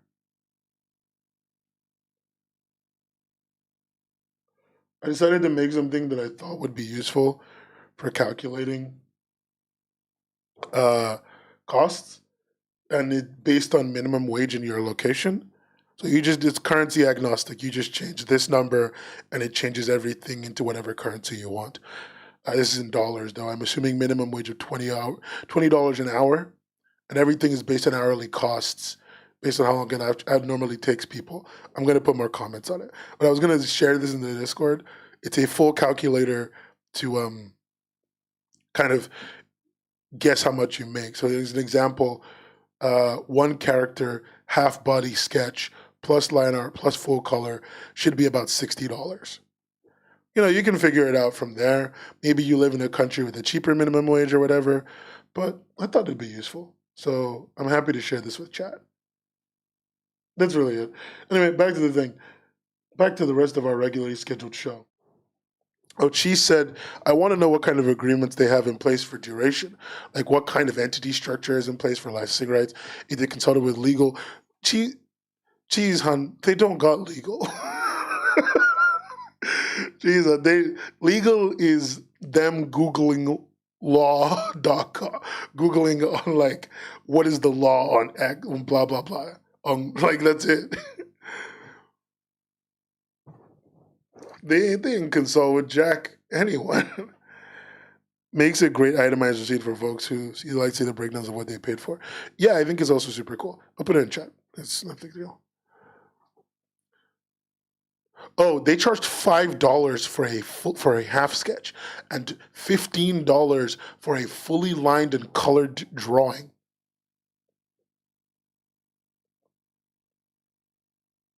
Yes, and the thing is, they're actually really good. USD, and they're actually a really good artist, and they charge $15 for full drawings. The United States. Deviant art points as currency ruined us as a society. I mean, yeah, I agree with Ritzy on the fact that the AI guys are the kind of people that if they get enough pushback, they just fold. They straight up fold. So they're dumb. Like their product is dumb. I don't think they're dumb. Their product is dumb. Okay. Now, can I talk about drama for like 5 more minutes? Because I want to get something more fun These AI guys are so boring. I'm sorry. Also, yeah, like, I want to just. Can I ask chat real quick, guys? What's happening at Hiveworks? What's happening at Hiveworks? What? I, for context, I have mad respect for Lena, for second Lena, also known as Issa. I have huge respect. Can someone just explain to me what's happening? Because okay, Meg has basically been complaining about Hiveworks for the better part of a month, right? And I thought it was over when she was like, everything's been handed over, and she was like, it's just kind of dumb. I thought it was done. By the way, we have a blue sky at webcomicshub.co.uk. But I thought Meg, like, the way it looked to me when Meg last talked about stuff, that it was over. And then now we come back to this. We come back to this mess. Chat, what's happening, guys? Like, Issa says, I stepped down as administrator. Meg goes, this is a lie. Issa's got a ton of influence. And this is just an attempt to distance herself from the current dumpster fire. And, like, explains how, by the way, this is what's getting me back. I want you to know that this drama is why I'm using Blue Sky. People not getting paid, allegedly? Question mark? Exclamation point? Can you? People not getting paid is crazy. This is a collective. Everybody knows who's getting. What? How do you not pay people in a collective? Everybody sees the bank books. Like, what do you mean? Also, Blue Sky is not nice. This is why I want to be on Blue Sky. Guys, there's drama on Blue Sky. I have never been more happy. I've never been more happy. I'm here for the salt, the tea, the tears, perfection. Like, is it that they've missed one payment and, like, they paid, like, like they missed July, but they paid August, September, all the way through? Drama is what kept me away. Where's that video that Magic's Fire made for me? Where's that video Magic Fire made for me? 1 second. Every day I watch that video to remind myself. Oh, like waiting for money. Oh. Oh. Oh, Jesus. That sucks. That's so upsetting. Have I watched What We Do in the Shadows? Of course I have. I watch nothing but the finest of content.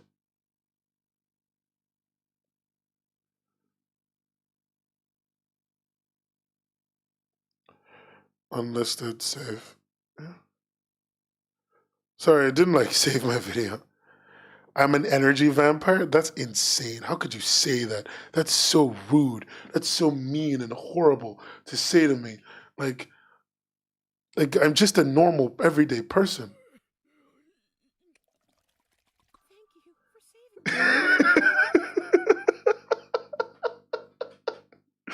Every day.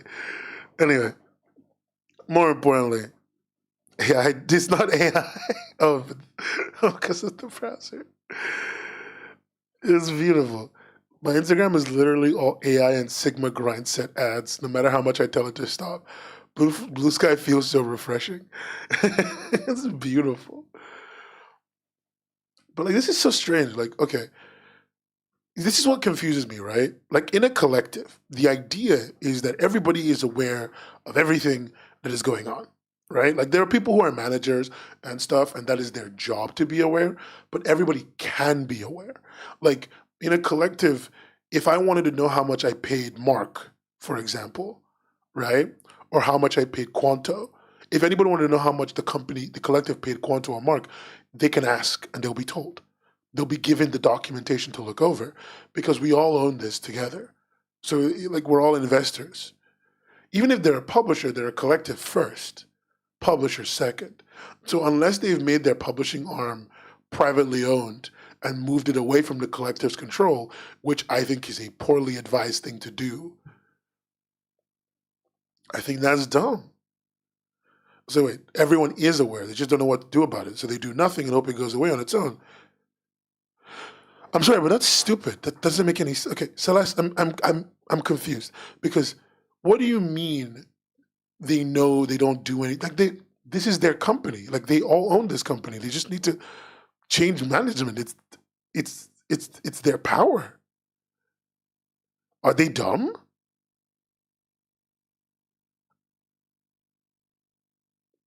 Like, am I? Maybe I'm dumb, but like, are they stupid? If it's no longer a collective, then it's no longer worth joining. Like, I have to be that person. If it is no longer a collective, it is no longer worth joining. The only value Hiveworks had was that it managed to balance the mixture of group led business with the ambition and push of a private corporation. That's it. If it can't do both of those things anymore, then it is worthless. Because we have enough private companies like mooching off of other people.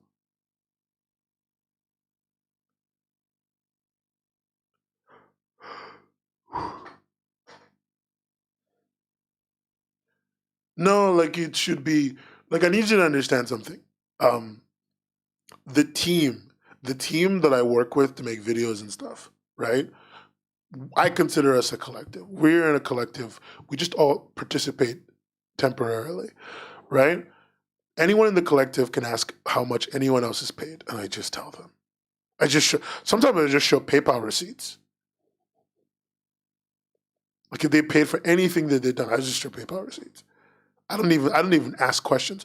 If anybody wants a login to an account, they can ask me for it. They can just take it. Like I don't understand. He doesn't. Requiem is part of the collective. He does in fact take advantage of this regularly. But it is like I'm just saying that's how a collective works. If you can't do it, if you can't do it like that, you're just a liar. There's nothing further to this conversation. Like there's no deeper. Yeah, what I'm just saying, Celeste, is like I'm agreeing with you. There's no deeper point. Like the moment they don't provide the docs, GG, end of story. They're liars. They're a facsimile of what they used to be, and they no longer deserve respect. Like that's it for me. Like no, they're not a lie works. I just don't think that. I think the value of Hiveworks has always been in that collective nature. The fact that it was a group owned, group owned, but like specific, like like group, but like um, with a strong leader, right? It was group owned, but with a really strong leader. And the moment it failed that, it's dumb. And the fact that the creators don't feel confident enough, either in themselves or in the ability and rules that are in the ability in the either in themselves or in the collective to replace leadership, or they can't do that, immediately means that Hiveworks isn't worth it. Oh, send it to me on Discord. Let me see this. Let me see this. I want to see who's not getting paid. Oh, he can send me a DM. Let me see this. He could. The chronic bisky user. Okay, wait. It's me. I'm one of those late with the. Oh, Phantom Marine? Phantom Marine. Of all the IPs to upset, Phantom Marine? This is the Reese's Puff girl, right? Like, this is the Reese's Puff comic. Am I crazy? Like, I'm thinking of the right comic, right?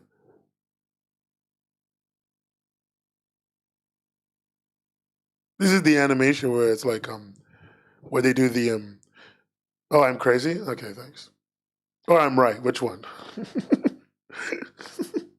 I'm gonna assume I'm right. Um, like how, of all the people to upset one of the most valuable IPs, Jesus Christ! Like even just in a this is the thing I always tell people. There's selfish reasons to be good to people. This is one of them. Like, what do you mean you're late to Phantom Marine's payments? You know who you should be late to? Let's open Hiveworks real quick. You know, Oh wait, sorry. Sorry, I went to the wrong website. Like, you know, be late to paying like awkward zombie or something. Be late to paying like goblins, right? Like I'm not saying they don't deserve to be paid. I'm just saying in terms of like value to the platform. If you're late to awkward zombie or goblins, it's not the same thing as being late to ride or die, cyanide and happiness, and dumbing of age.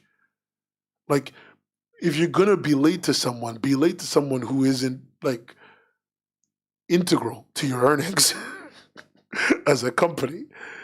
Like what? Oh, so dumb. This is so dumb. They're so dumb. Like, I'm not saying be late to paying anyone. I'm saying pay everyone on time. Tell everyone if you're broke. Be upfront. But if you're gonna be late, yeah, Ride or Die has been on there a while. If you're gonna be late to paying people who aren't integral to your brand value. Like, if you asked me if I was an evil, greedy capitalist, who would I let down first? I would let down like Gazelle Guardian or Awkward Zombie. Yeah, no, those paychecks are definitely bigger, which is why you pay them. You pay them because they are bigger. Like they all deserve better for sure. But like that's why you pay the big paychecks first. Listen, this is trickle down economics. Okay, the moment you don't have enough money to pay everybody, you have to become a Reaganomics lover. All right? You start paying the rich more, hoping it trickles down. Oh yeah, I mean this is it's been a decent string of emails with no answers. I've had the bank straight up cancel the transaction, which is a little more concerning. Others are dealing with far bigger missing or late payments. Mine is very small beans compared to theirs. Thousands of dollars of Kickstarter or 7 C's payments are just not coming, and everyone's getting different answers as to why. There is also an entire unfulfilled Kickstarter in the form of Valor 3. Holy hell! Which happened before I joined and still isn't in people's hands for a variety of reasons, legitimate and not. If anything comes down on me for supporting my peers, so be it. The company never really liked me much anyway, not even during the first interview. I left that call in tears. Wait, what? The first interview was that bad? Anyway, support your favorite artist directly however you can. We're running out of places to go.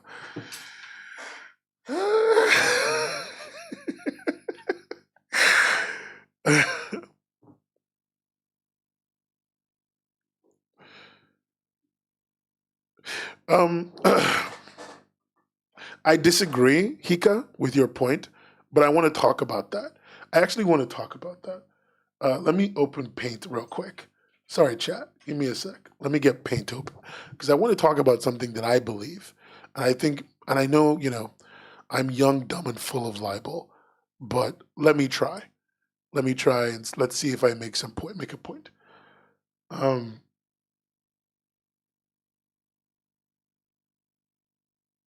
okay. So, oh, I actually have my drawing pen this time, chat. Guys, it's happening. It's happening. I have my drawing pen. It's the perfect day. Let's just hope that it works. Okay. Hey, we're good. We're good. So let's have a real quick conversation about this. I personally believe that a collective strongest value.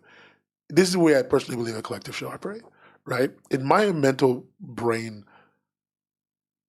thing, a collective, in my opinion, is we like the owners are everyone, right?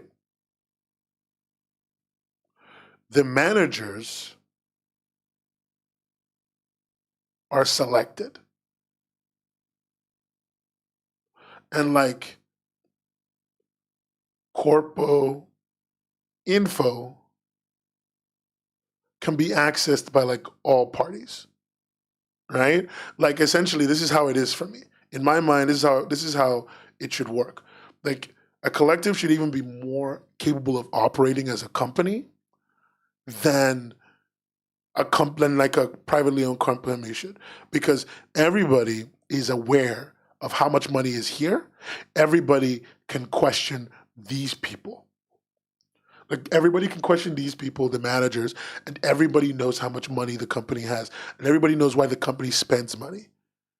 I don't care if they're friends or not. Like for me, right? If the collective decides to spend like, you know, oh god. So if the collective goes like comic A, if they give comic A like big mucho grandes mula, right? And they give comic B only like a little bit of money, I'm going to assume it's because comic A has more value to the company, to the collective. And so as a collective member, I'm going to go back and look at the money coffers and then find out, oh, comic A makes us like $1 bajillion. So we're going to actually have to pay her a lot of money to keep her here, which would then make the collective more money, which would then allow me as a member of the collective, also part owner, to claim a certain amount of the collective's money. So it benefits all of us. Like, this is the strategy for Big De Niro. So like the moment, right, that people's payments started getting delayed and people couldn't question them and people couldn't push back or whatever, like Hiveworks lost its value. That's sad. Like it's created like that's sad. Yeah, being paid based on monthly views is perfectly reasonable. It's perfectly reasonable. Just tell everybody, hey, this month we made this much money.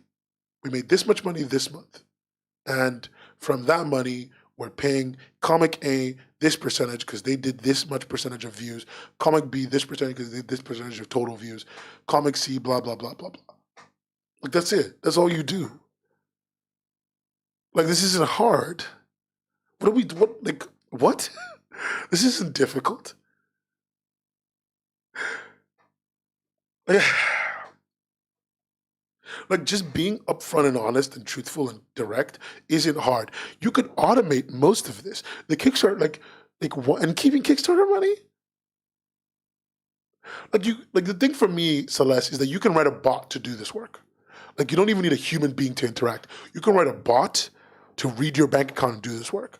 So like doing this, all of this is just incompetence. It's like higher level than incompetence. It's purposefully malicious, negative behavior.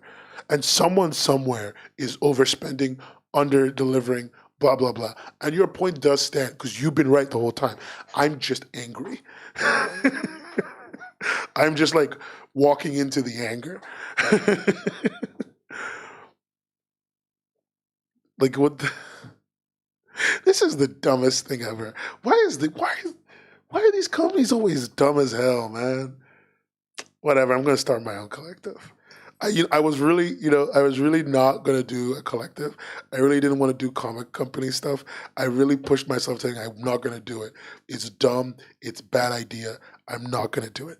I've changed my mind. The deal has been altered. Pray that I do not alter it further. Comic collective begin. I've already heard of bindings. I actually have a meeting with the CEO. I know him from Omnibus.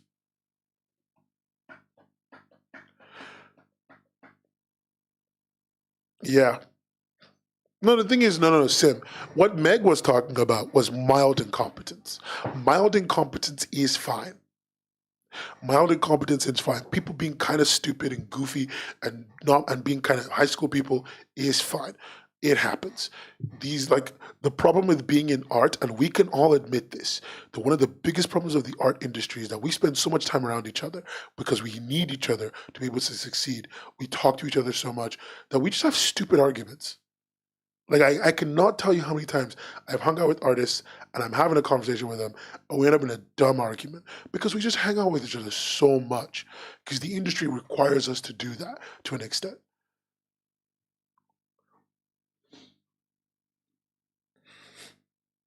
I mean, no, yeah, I'm with you, but that doesn't. Again, that's just people being self-preservationist. Like the whole Meg situation at the beginning, I was very willing to exclude. Even when she pointed out, because again, it came to a conclusion, cooler heads prevailed. I thought it was over. But then you find out more, right? But at that point, when you thought it was over, I was like, yeah, this is normal levels of incompetence. It happens. This, though, this is maliciousness. Yeah, spoke little but said a lot. They did, no, but artists need to stop doing that. That's such a weak. I understand why they do it, but it's such a weak mentality. Like, this is your baby, this is your space, this is your area. You know, you're not gonna let her disrespect you like that in your area. You know, you gotta like you just gotta be worse. Because we're all too nice, you gotta be worse. Because you can tell me all you want that, you know, if I'm worse, then my career is under threat, but your career is already under threat. Like, what the hell are you talking about? Oh no, they could take away my career, but they already taken away your career, dumbass. They already taken away your career. Like, what do you mean? They're not paying you, idiot. Like, what? And they legally can't get out of paying you. They have obligated themselves to pay you. So if they don't got that bread, they ain't nothing you gonna do anyway. It doesn't matter.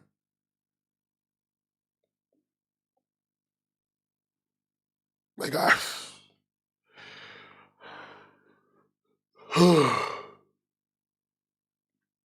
just gonna annoy myself.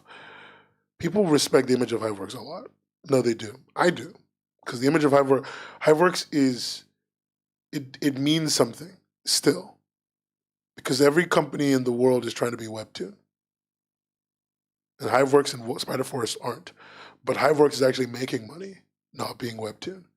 And that's huge. This should be easy. This should be easy. Anyway, they're dumb. I'm moving on. I'm just sorry. That really upset me, to be quite honest.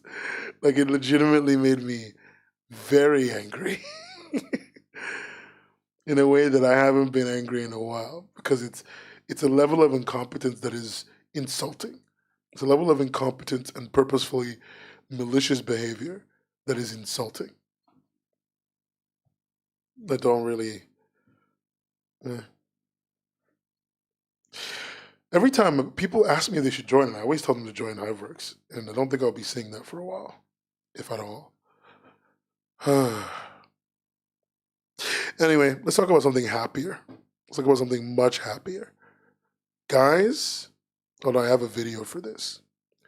Gang, I went to Thought Bubble.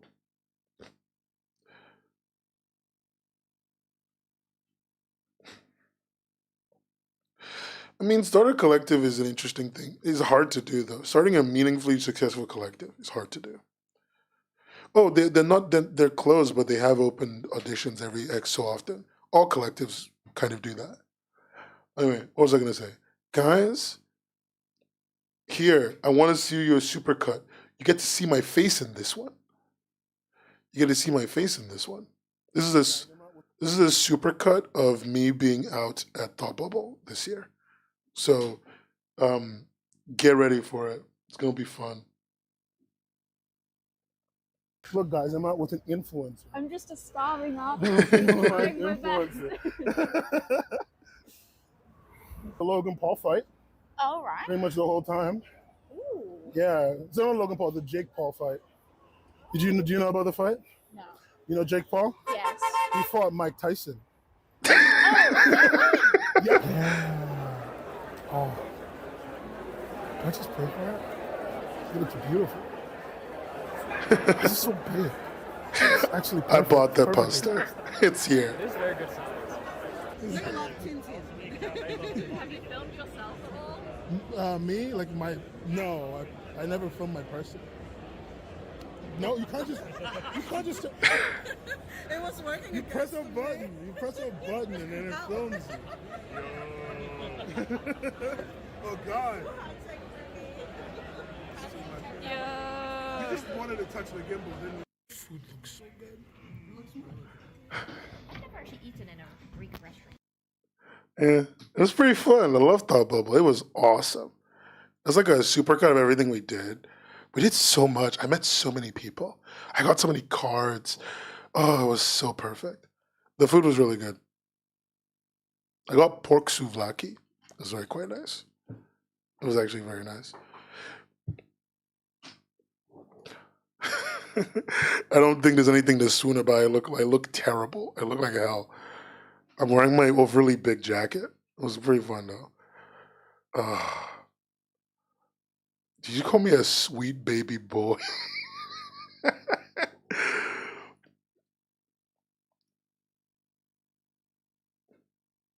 Oh my god. I was like all over the place at the con. I'm old. Oh, is it? Are you at that age where you can't hit on young people anymore? Because it's weird. guys, guys, Linda a cougar confirmed. Just start writing that in chat from now on. Just to mess with her.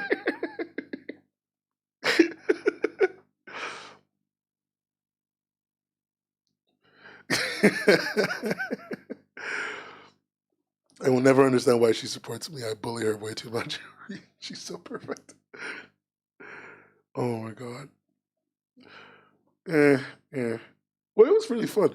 No, we did a lot. I went with Rachel, also known as Neso Kaya, in the Discord. That's the girl you saw at the beginning. Neso was great. It was super fun to walk around with her.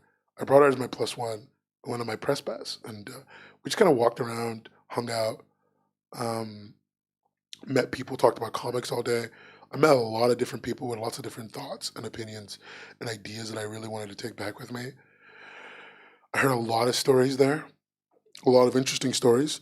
I actually managed to follow up on on a story I wanted to talk to you guys about, but I still haven't put into a podcast. But I'm just going to talk about it here real quick.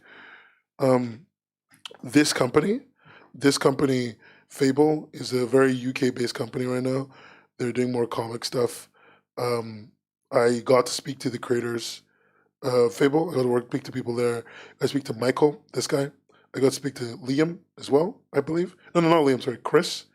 No, I did get to speak to Liam and Chris. I got to speak to all three of these people.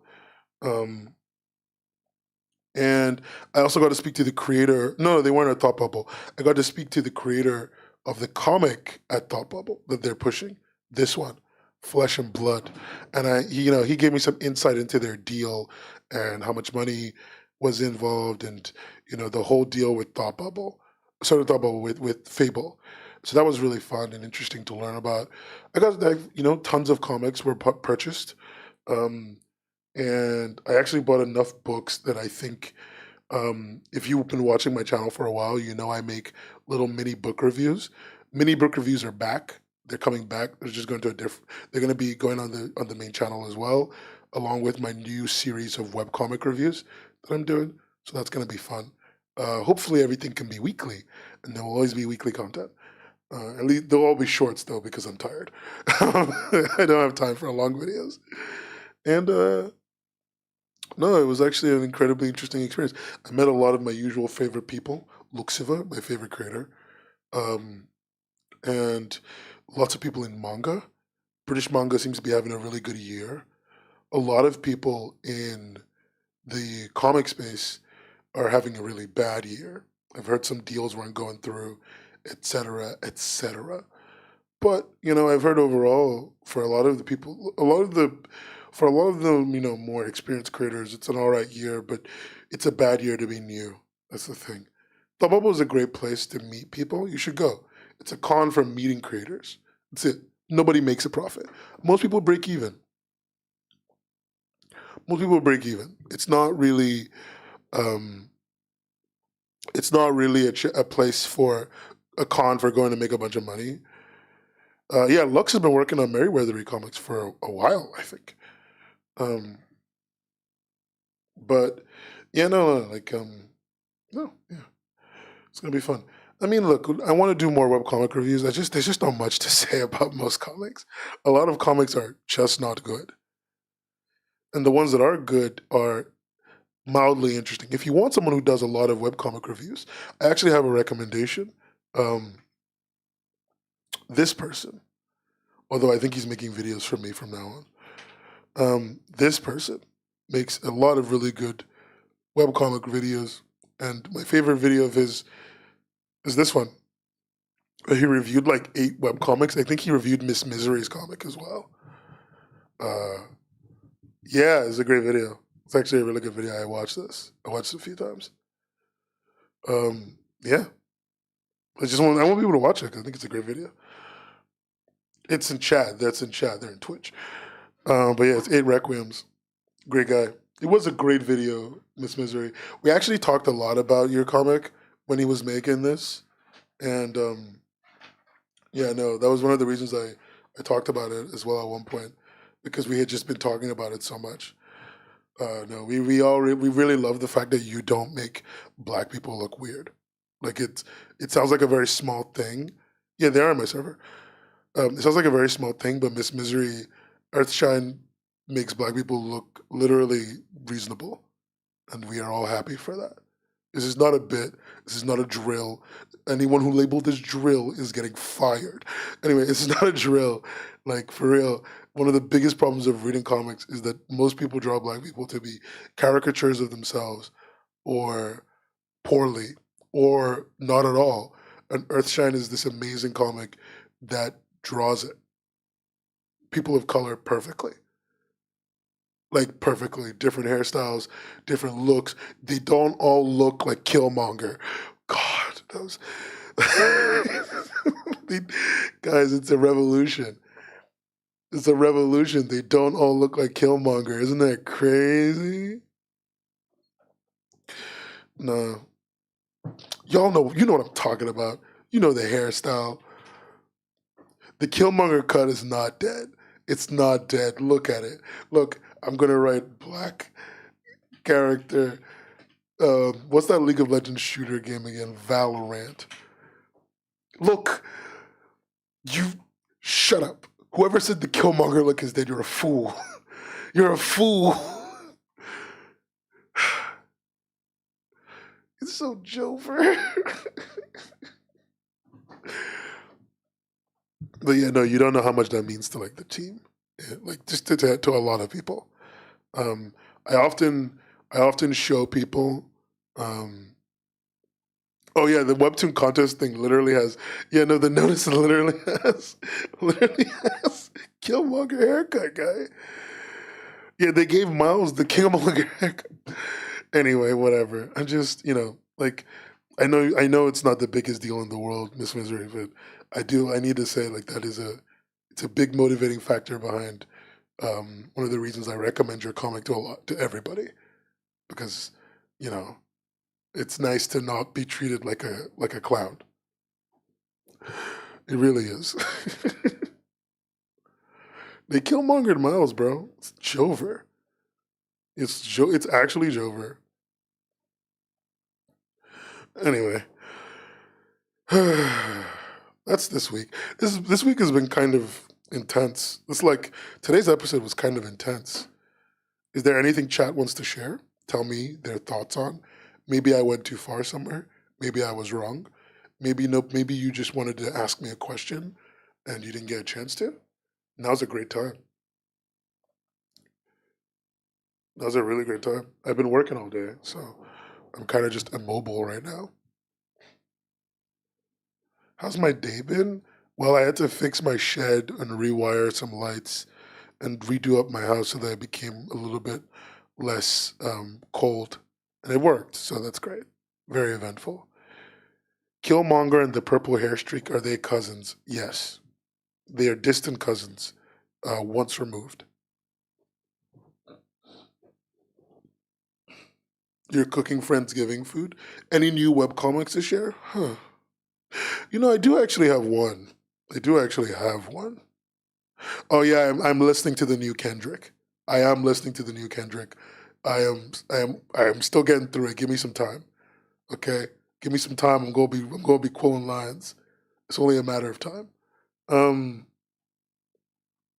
Somebody sent me this. I don't really want to share it, but somebody sent me this, which is this for people who speak Spanish. You already know what the joke here with this is. But yeah, instead of like Ben turning into the aliens are it's a whole thing. Anyway, um, I really want to do. Oh, if you want to print in a scroll format, I actually have a really good example of it. Um, where is it? I can't seem to find it. But a great person to talk to about printing in a scroll format, like a scroll-ish format, is Luxiva. She did that with her comics, and that is like they're so cool. They're perfect. They look amazing. And they have like some printing flaws, but they can be fixed. You can always figure out how to fix them. How's the base Kalele? It's actually great. I'm enjoying it. I'm still enjoying it. I haven't played in a while. I've been so busy. I'm a teacher again for a bit, so I've just been super busy. The Discord link, I don't even remember what the code is. I don't remember. I don't even know if it works. Um, do I have an example of the thing to show? I do. You know what? Give me a second. Let me pick up a copy. Let me look around the office. There is a copy here.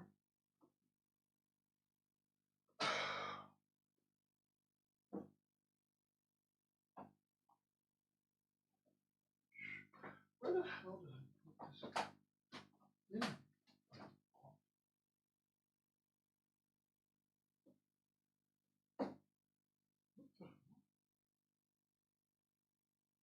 Did I just lose?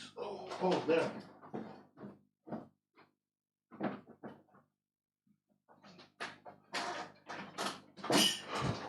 I actually do have examples. Oh, great day. It's a great day. Okay. I'm going to show you three examples. I'm going to have to use my drawing room.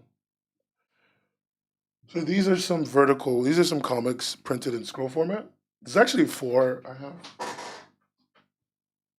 I have one more. Where is it?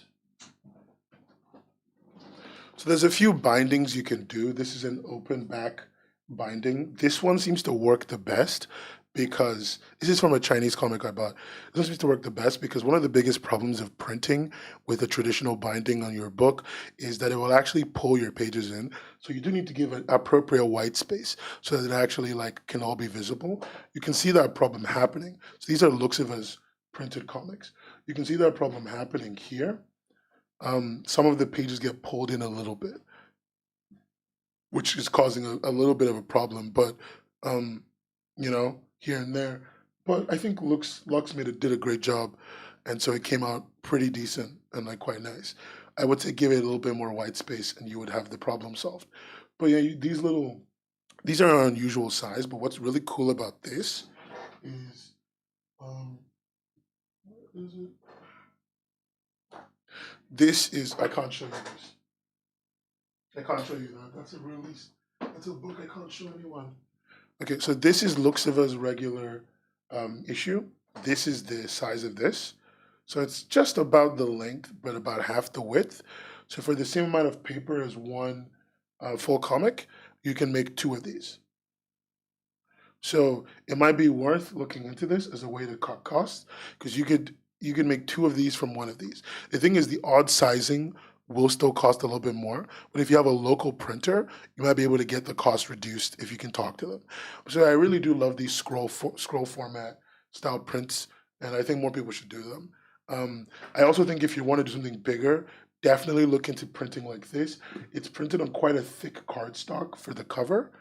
Um, Even the individual pages are are thin, but these are quite high quality pieces of paper. The binding though in the back is quite precarious. If you don't get a really good person to bind this is gonna come loose real quick. Anyway, yeah, just wanted to share that. I thought these were really nice and cool. I hope you guys enjoyed seeing them. This open binding is actually really old. I bought this from China. These ones are from Lux, and yeah, I thought you guys would just enjoy seeing that. If anyone's thinking about getting a book printed, let me know. I love getting copies of books. By the way, the more books, the merrier. I really want more. I want people to send me their books. I can't wait for Linda to send me all the copies of her book that she's supposed to send me. I've been waiting, Linda. Where are my copies? Where are my copies, Linda? I think you could do a top spiral, but a flip read is actually quite hard. I think a flip read is quite a difficult thing to just print in and of itself, because the binding being up here does not seem like it's good for strength. Funny story, Linda. My books didn't get printed. Damn you. I'm gonna do a big volume version that combines all the floppies as well. None of the stores I ordered from delivers to Croatia. What? That's so crazy. That doesn't even make sense. Oh, you should ask Fantask. Linda, you should contact Fantask in Denmark and tell them to ship to you. They'll do it. They'll do it. They'll easily do it. I even know someone who can get you in contact with them, who might be able to get them to buy and ship to you. Like I can put you in contact with someone. Um, so that might help. Also, Miss Misery, just put out Earthshine books like this. Just make them. Just make them. I think these were printed through Mixam, so you can just make them. You can get great prints from anywhere. Just do it. That's a lie, but do it. I think if you put out Earthshine books like this, they might even be cheaper, depending if you have a nice, cool local printer and you ship them yourself. So they might even be a little bit cheaper, and you could sell them. You could sell them to your audience, because I think you're still on hiatus, so everyone's pissed. Sell the books, goddamn you. There's too many long panels. I don't think it's possible.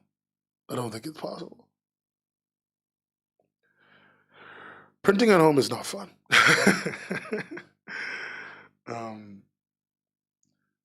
I pre-ordered my Bloodstain on Amazon D in August. They kept delaying month by month, and then they went, "We don't deliver here."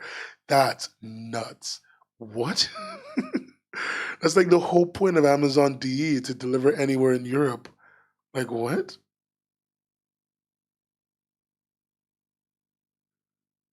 That's crazy. What is happening? Is it because of the war? That's so insane. No, delivery. Americans are very used to their country of delivery trucks, but unless you live in the UK, delivery in Europe is quite bad. Even in the UK, it used to be really bad until quite recently. Delivery in Europe is like shockingly horrible. Everything takes like 1 to 3 weeks, and yeah, lots of places in Europe just refuse to deliver to the UK. Like even on top of all of that, like it used to be really easy to get stuff in the UK, but now it's basically impossible. And if you live anywhere else in Europe, it's even more impossible. It's actually a whole thing.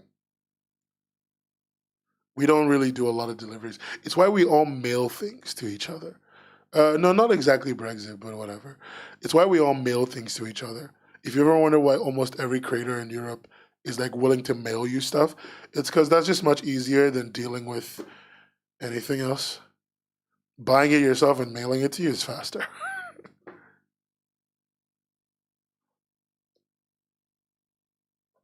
Oh, actually, one thing, I'm going to show you a figurine I won at Con, and if you still have questions for me, still send them through.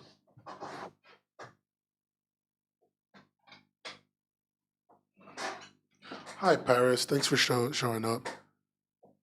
I won this at Ichiban Koji at MCM. I went to the Ichiban Koji station, which is like a lottery game, and I won him, and I don't know who he is. Apparently, he's from One Piece, but I have no idea who this character is.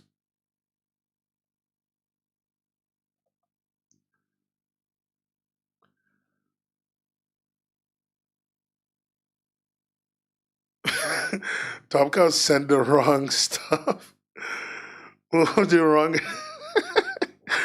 Man, I love Top Cow. They are somehow amazingly bad at everything, but perfect in every way. I am not a One Piece reader because I think One Piece is boring. I stopped reading at literally chapter 800 or whatever when Sanji has to go back and get married. Kozuki Momonosuke.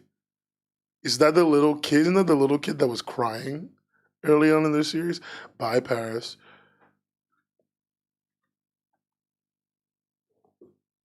Really? That's who they put? That's him? One Piece has been going on so long, the characters have aged. 30 years. It's over. This comic is stupid. One Piece needs to just end. I will send Natsu Dragneel to kill Luffy. I think that's how it has to end. I think that's how it has to end. I will send Natsu Dragneel, and he will get him before, in the middle of his 100-year quest.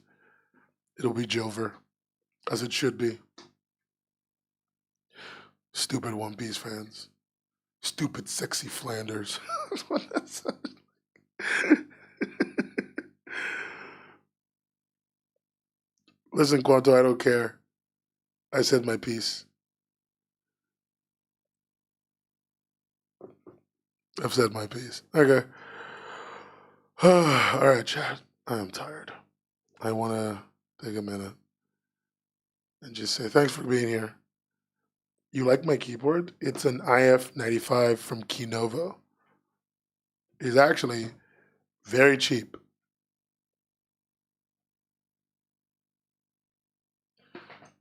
Costs like $80. Buy yourself one. It's really good. And I need to lube the keys again. It's lost my lovely talk. This is a cheap macro pad called the CXT Studio. You can get quiet switches. Just get reds. Just get red switches. They're linear, as quiet as you need. This is a macro pad I'm supposed to use for controlling stuff, but I do not have a long enough USB-C to C cable for it. But yeah. I don't care. I only use US layout, so I don't know. You can get a UK layout though from what are they called? I'm going to show you this website. 1 second. C2. There, these people. If you want a nice, cheap, affordable keyboard and like a really good quality one, especially if you want it wireless or wired, just go to Keychron. Keychron is like one of the best at the game. They're actually really good at everything they do. They have wireless keyboards, and they do most things up to about 75%, and they have a good, decent number of 100% wireless keyboards. It's this. Oh no, numpad is 10 keyless. It's called 10 keyless. Shut up. But yeah. But this is 100. They do 100% wireless keyboards. They come with knobs. Keychron is like the best for me. I tell people to get Keychron all the time. Just buy them. They come wireless. They come wired. They actually come with a pretty decent battery capacity, so wireless lasts for a while. This keyboard can't do wireless for longer than like an hour, maybe 3. I think 3 hours max. And like it can't do, and it can do Bluetooth for maybe like 6, but like I have to remember to turn it off or the battery runs out. Anyway, yeah. If you want to get like really, really good, easy switches that don't make noise, not these. Get this is not a key switch. This is not a keyboard channel, but let me do this. Get Cherry MX Reds. This is Cherry's like linear switches. You can also get any other linear switch, but I love MX Reds. These are completely linear. They do not have any clicker. They do not have any additional tactility. You literally push down on them and they bottom out. The only sound you hear is them hitting the base of the keyboard. There they are. These are MX Reds. These are MX Reds. You should just get these. These are perfect. These are perfect keys. If you need a specific color, you can get the housing in a different color. And this is Keychron. Buy a Keychron keyboard. They're perfect. Buy them if you want a keyboard. Like this is where you should just go. They serve UK and US. US has way more options than the UK, but they're still really good and they ship for virtually no additional cost. It's very UK friendly, so it's very worth doing. Keychron is like a great beginner keyboard for everyone. Get great stuff. One of the things I had to learn the hard way when it came to doing stuff is just pay good money for expensive things, and they will serve you well. Like if you can afford it, if you can only afford the cheap one, don't buy the cheap one. Just wait. An ergonomic mouse. I mean, like that term depends on what you think ergonomic is. My mouse is huge, so I think it's ergonomic. I think if you want like let me see, ergo mouse. Who sells good ergo mice? I mean, hold on, Logitech's probably got them. Logitech's got like one of the best. Wait, you mean like keyboard with flat keys? Yeah. This is a great Logitech. Logitech's ergo mouse is really good. Yeah. Get any Logi. If you see Logitech on it and it's a mouse, just get it. They're really good at mice. Just buy this. Yeah, just buy this mouse. It's like a perfect mouse in my opinion. If you want keyboards with flat keys, here I'm going to show them to you right now, Linda, so you can see them. I'll do anything Linda asks me to do, to be honest. Let me go to Keychron UK.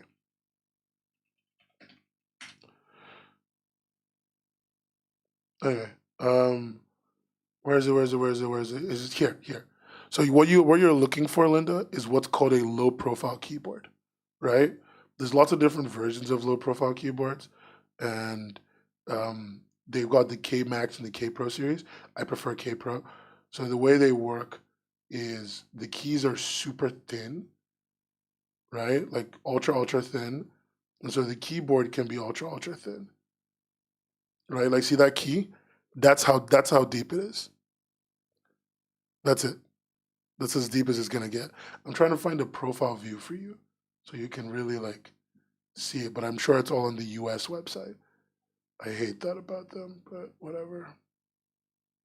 Here, look. This is a relatively flat keyboard. They try to keep them as near flat as possible. LEDs don't make anything better. LEDs do not make you a better writer. Like if you think they will never help you. Oh, and also if you're gonna type a lot, if you know you type a lot, please just get an ergo keyboard. Get one of these. This is an ergonomic keyboard. It pulls in like that because then when you're doing one thing with one hand and one thing with your pen, your hand's in the right position. It's gonna be in a natural position while you tap. So I think it's super worth it. It looks a little ugly. There are more beautiful ones. Let me show you this. It doesn't translate to gaming at all. Do any of you have 3D printers? If you do, you can make your own. But if you don't want to make your own, buy one of these. Split keyboards are perfect for ergonomics, and they can be very pretty. You can trick them out however you want. And there is an ergo. The ergo layout is one layout. Yeah, I think that one's use this. Buy this one. It's a perfect keyboard. I think this one is one you can buy pre-done, but you can also build your own keyboard if you want. So let me show you something. This is my favorite keyboard, and I've never bought it. I've printed it once. I'm gonna show it to you. It's kind of a hard keyboard to make, though. Where is it? It's called like Gullwing.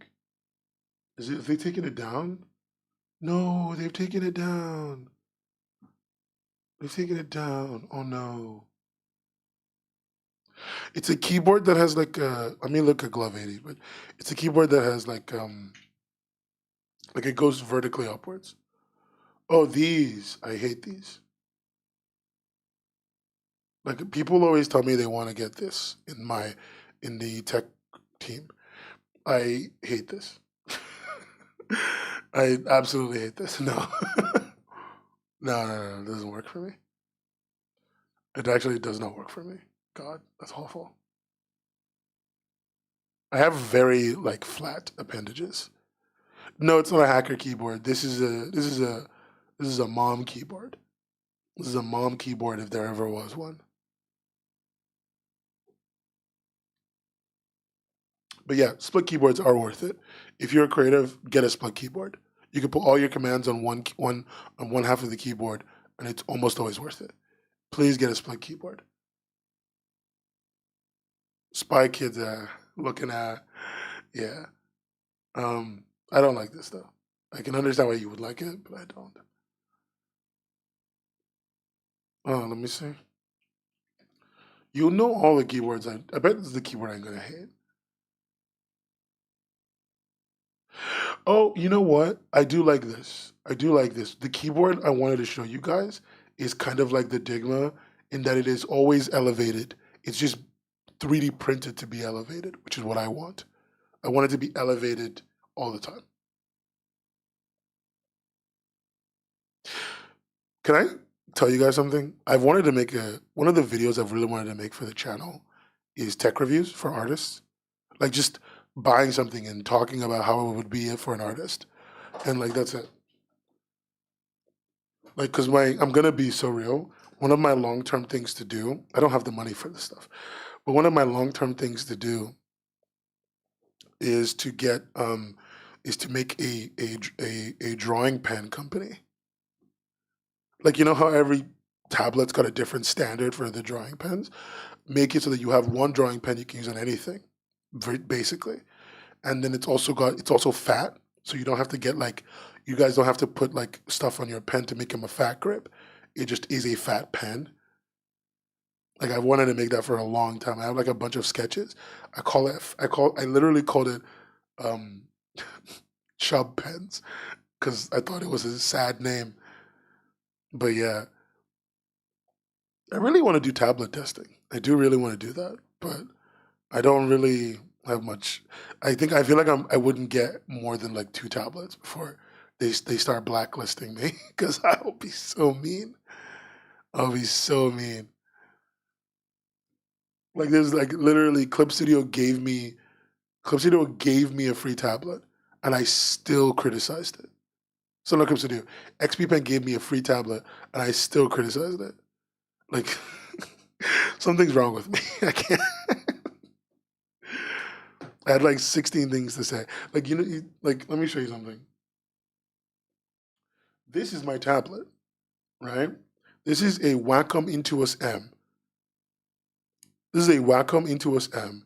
It uses one of my biggest problems with this tablet, and this is no joke, this is a legitimate issue, is that it uses USB-B. If you can see that connector, that's USB Mini B. One of the worst connectors in the world, because here's the worst part about USB Mini B, you can connect it wrong, 1. And 2, it's very breakable in this direction. In this very specific direction, it's basically made of glass. So if you were grabbing it and you like slammed it too hard on the edge of a table or something, or you dropped it and it fell on the connector, this connector is gonna damage easily. That's why people use USB-C because it's stronger. Also, you probably have noticed, if you're looking at the cable right at the top, you see that little bit of wobble? See that little bit of wobble? It's because USB Mini B is terrible. The only thing that holds USB Mini B in are 2 little clips on the connector. It's not self locking. So if those mini little clips break, the connector just doesn't stick inside of the thing. Mini B is a terrible standard. It exists for the wrong reasons, and we're not supposed to be using it for stuff like this, but we keep doing it anyway. Wacom could switch to a USB-C, but they won't. Okay? Second problem, the Wacom Intuos M has these little like rubber grips, which you might think are really good for holding on to stuff, but they're actually like weirdly slick. So on a wooden table, they slide. They slide on my wood table, and I am very angry about this. Anyway, the button layout on the top isn't actually that bad, but it doesn't actually act as a very good pen tray. So I don't see the point in recessing them if they're not going to be a pen tray. Just make them goddamn flat. I think that's very easy. Okay? I just think that's very easy. Also, these buttons, you push on them a lot. They're in a very inconvenient spot because they're at the top. So when you're moving around and you're trying to reposition your tablet, you push on them a lot, constantly. Reprogramming Wacom tablets is already a pain because the software is a little bit of a pain in the ass to use. And the cable is very long though. And also the touch sensitivity is great. I need to give it that. I should also point out that the pen is wonderful. In fact, the only problem is the pen doesn't come with a mount. I 3D printed one for this pen, but it's quite a heavy pen, so you need to make sure you put ball bearings in your 3D print or it doesn't hold down. This is why I can't make these videos. I have said 2 good things about this company in the entire, like I just said like 8 things and only 2 of them were positive.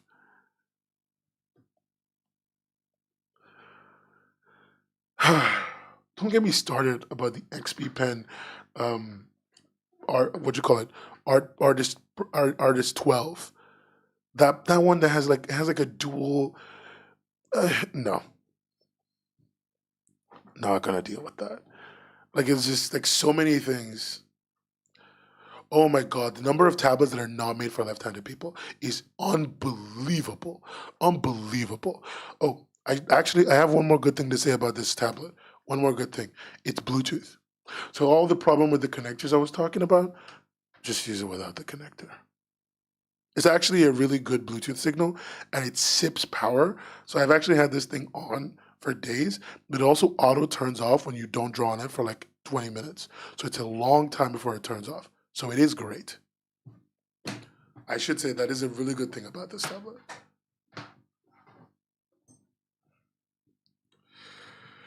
It still slides on my wooden table.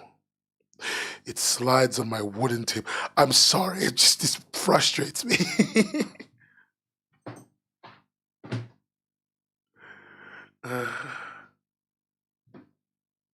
It frustrates me to no end. Why put rubber feet and it don't work? Hey, Rainbow, I'm just complaining about it.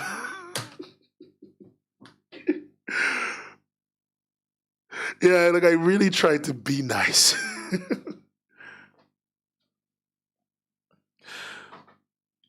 No, the XP Pen's driver issues are notorious, and I know on the newer, nicer devices, they have gotten a lot of them fixed, and on the more expensive devices, they have a way better support. If you get like the XP Pen has a new OLED tablet. I think if you get that, that's got crazy good support, but it's only those like super new things, super expensive things. If you buy a cheap tablet from XP Pen, sometimes it don't work and there's no reason why it's a driver issue. And the driver issues, it's one of those things where I'm sure if somebody just sat down and opened the driver and really just sat down to read the driver information, it would be fine. But none of these companies make their driver software open source, and so this is just a pain in the ass.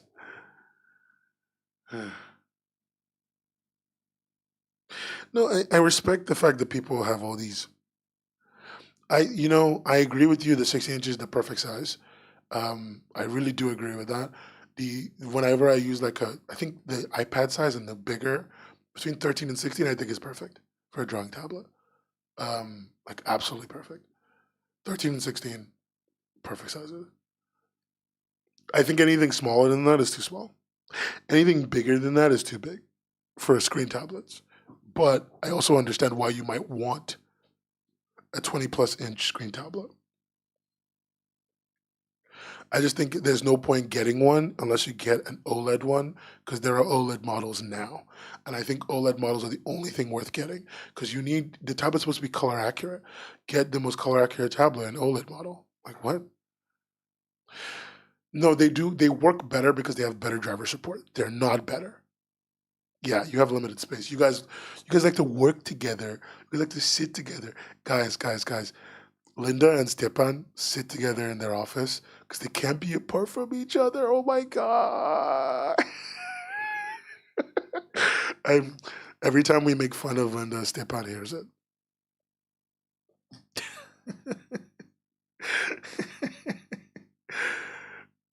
It's the most adorable thing. It is. It is true, and it's adorable. When will I find someone to sit next to in my drawing tab in my office as we draw together? That's crazy. That's nuts. Yeah. Wacom Movink is OLED, but it's only 1080p. Yeah, but I think the reduced resolution is just better. When the guys is the goal to get ourselves long term relationships, or is it to get a drawing homie? That's the question. Quanto, I think the loss of resolution is worth it for OLED because OLED immediately makes the quality and the color accuracy better, just by default of being OLED. You can have both, but like we're not all that lucky, Linda. I want a drawing homie. I want a draw me. Who wants to be my drawing homie? You can get the corner of my office I'm not using. I'm lying, there is no corner. I'm using the whole thing. But I'll reorganize for you if you become my draw me.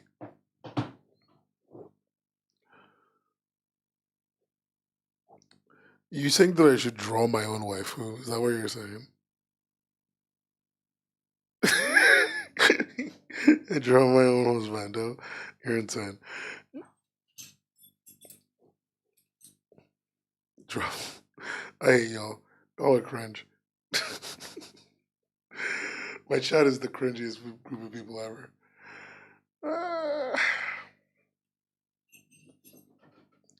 All right. All right, chat. That's me. I'm gonna go in for a little nap. A little nappy poo. A little nappy nap. Thank you for hanging out with me and talking keyboards and stuff. A very eventful week. Say goodbye to Momosuke. Oh, you can't see him anymore. You do get to make dad jokes. Say goodbye to Momonosuke, everyone. Goodbye. Thanks for coming out.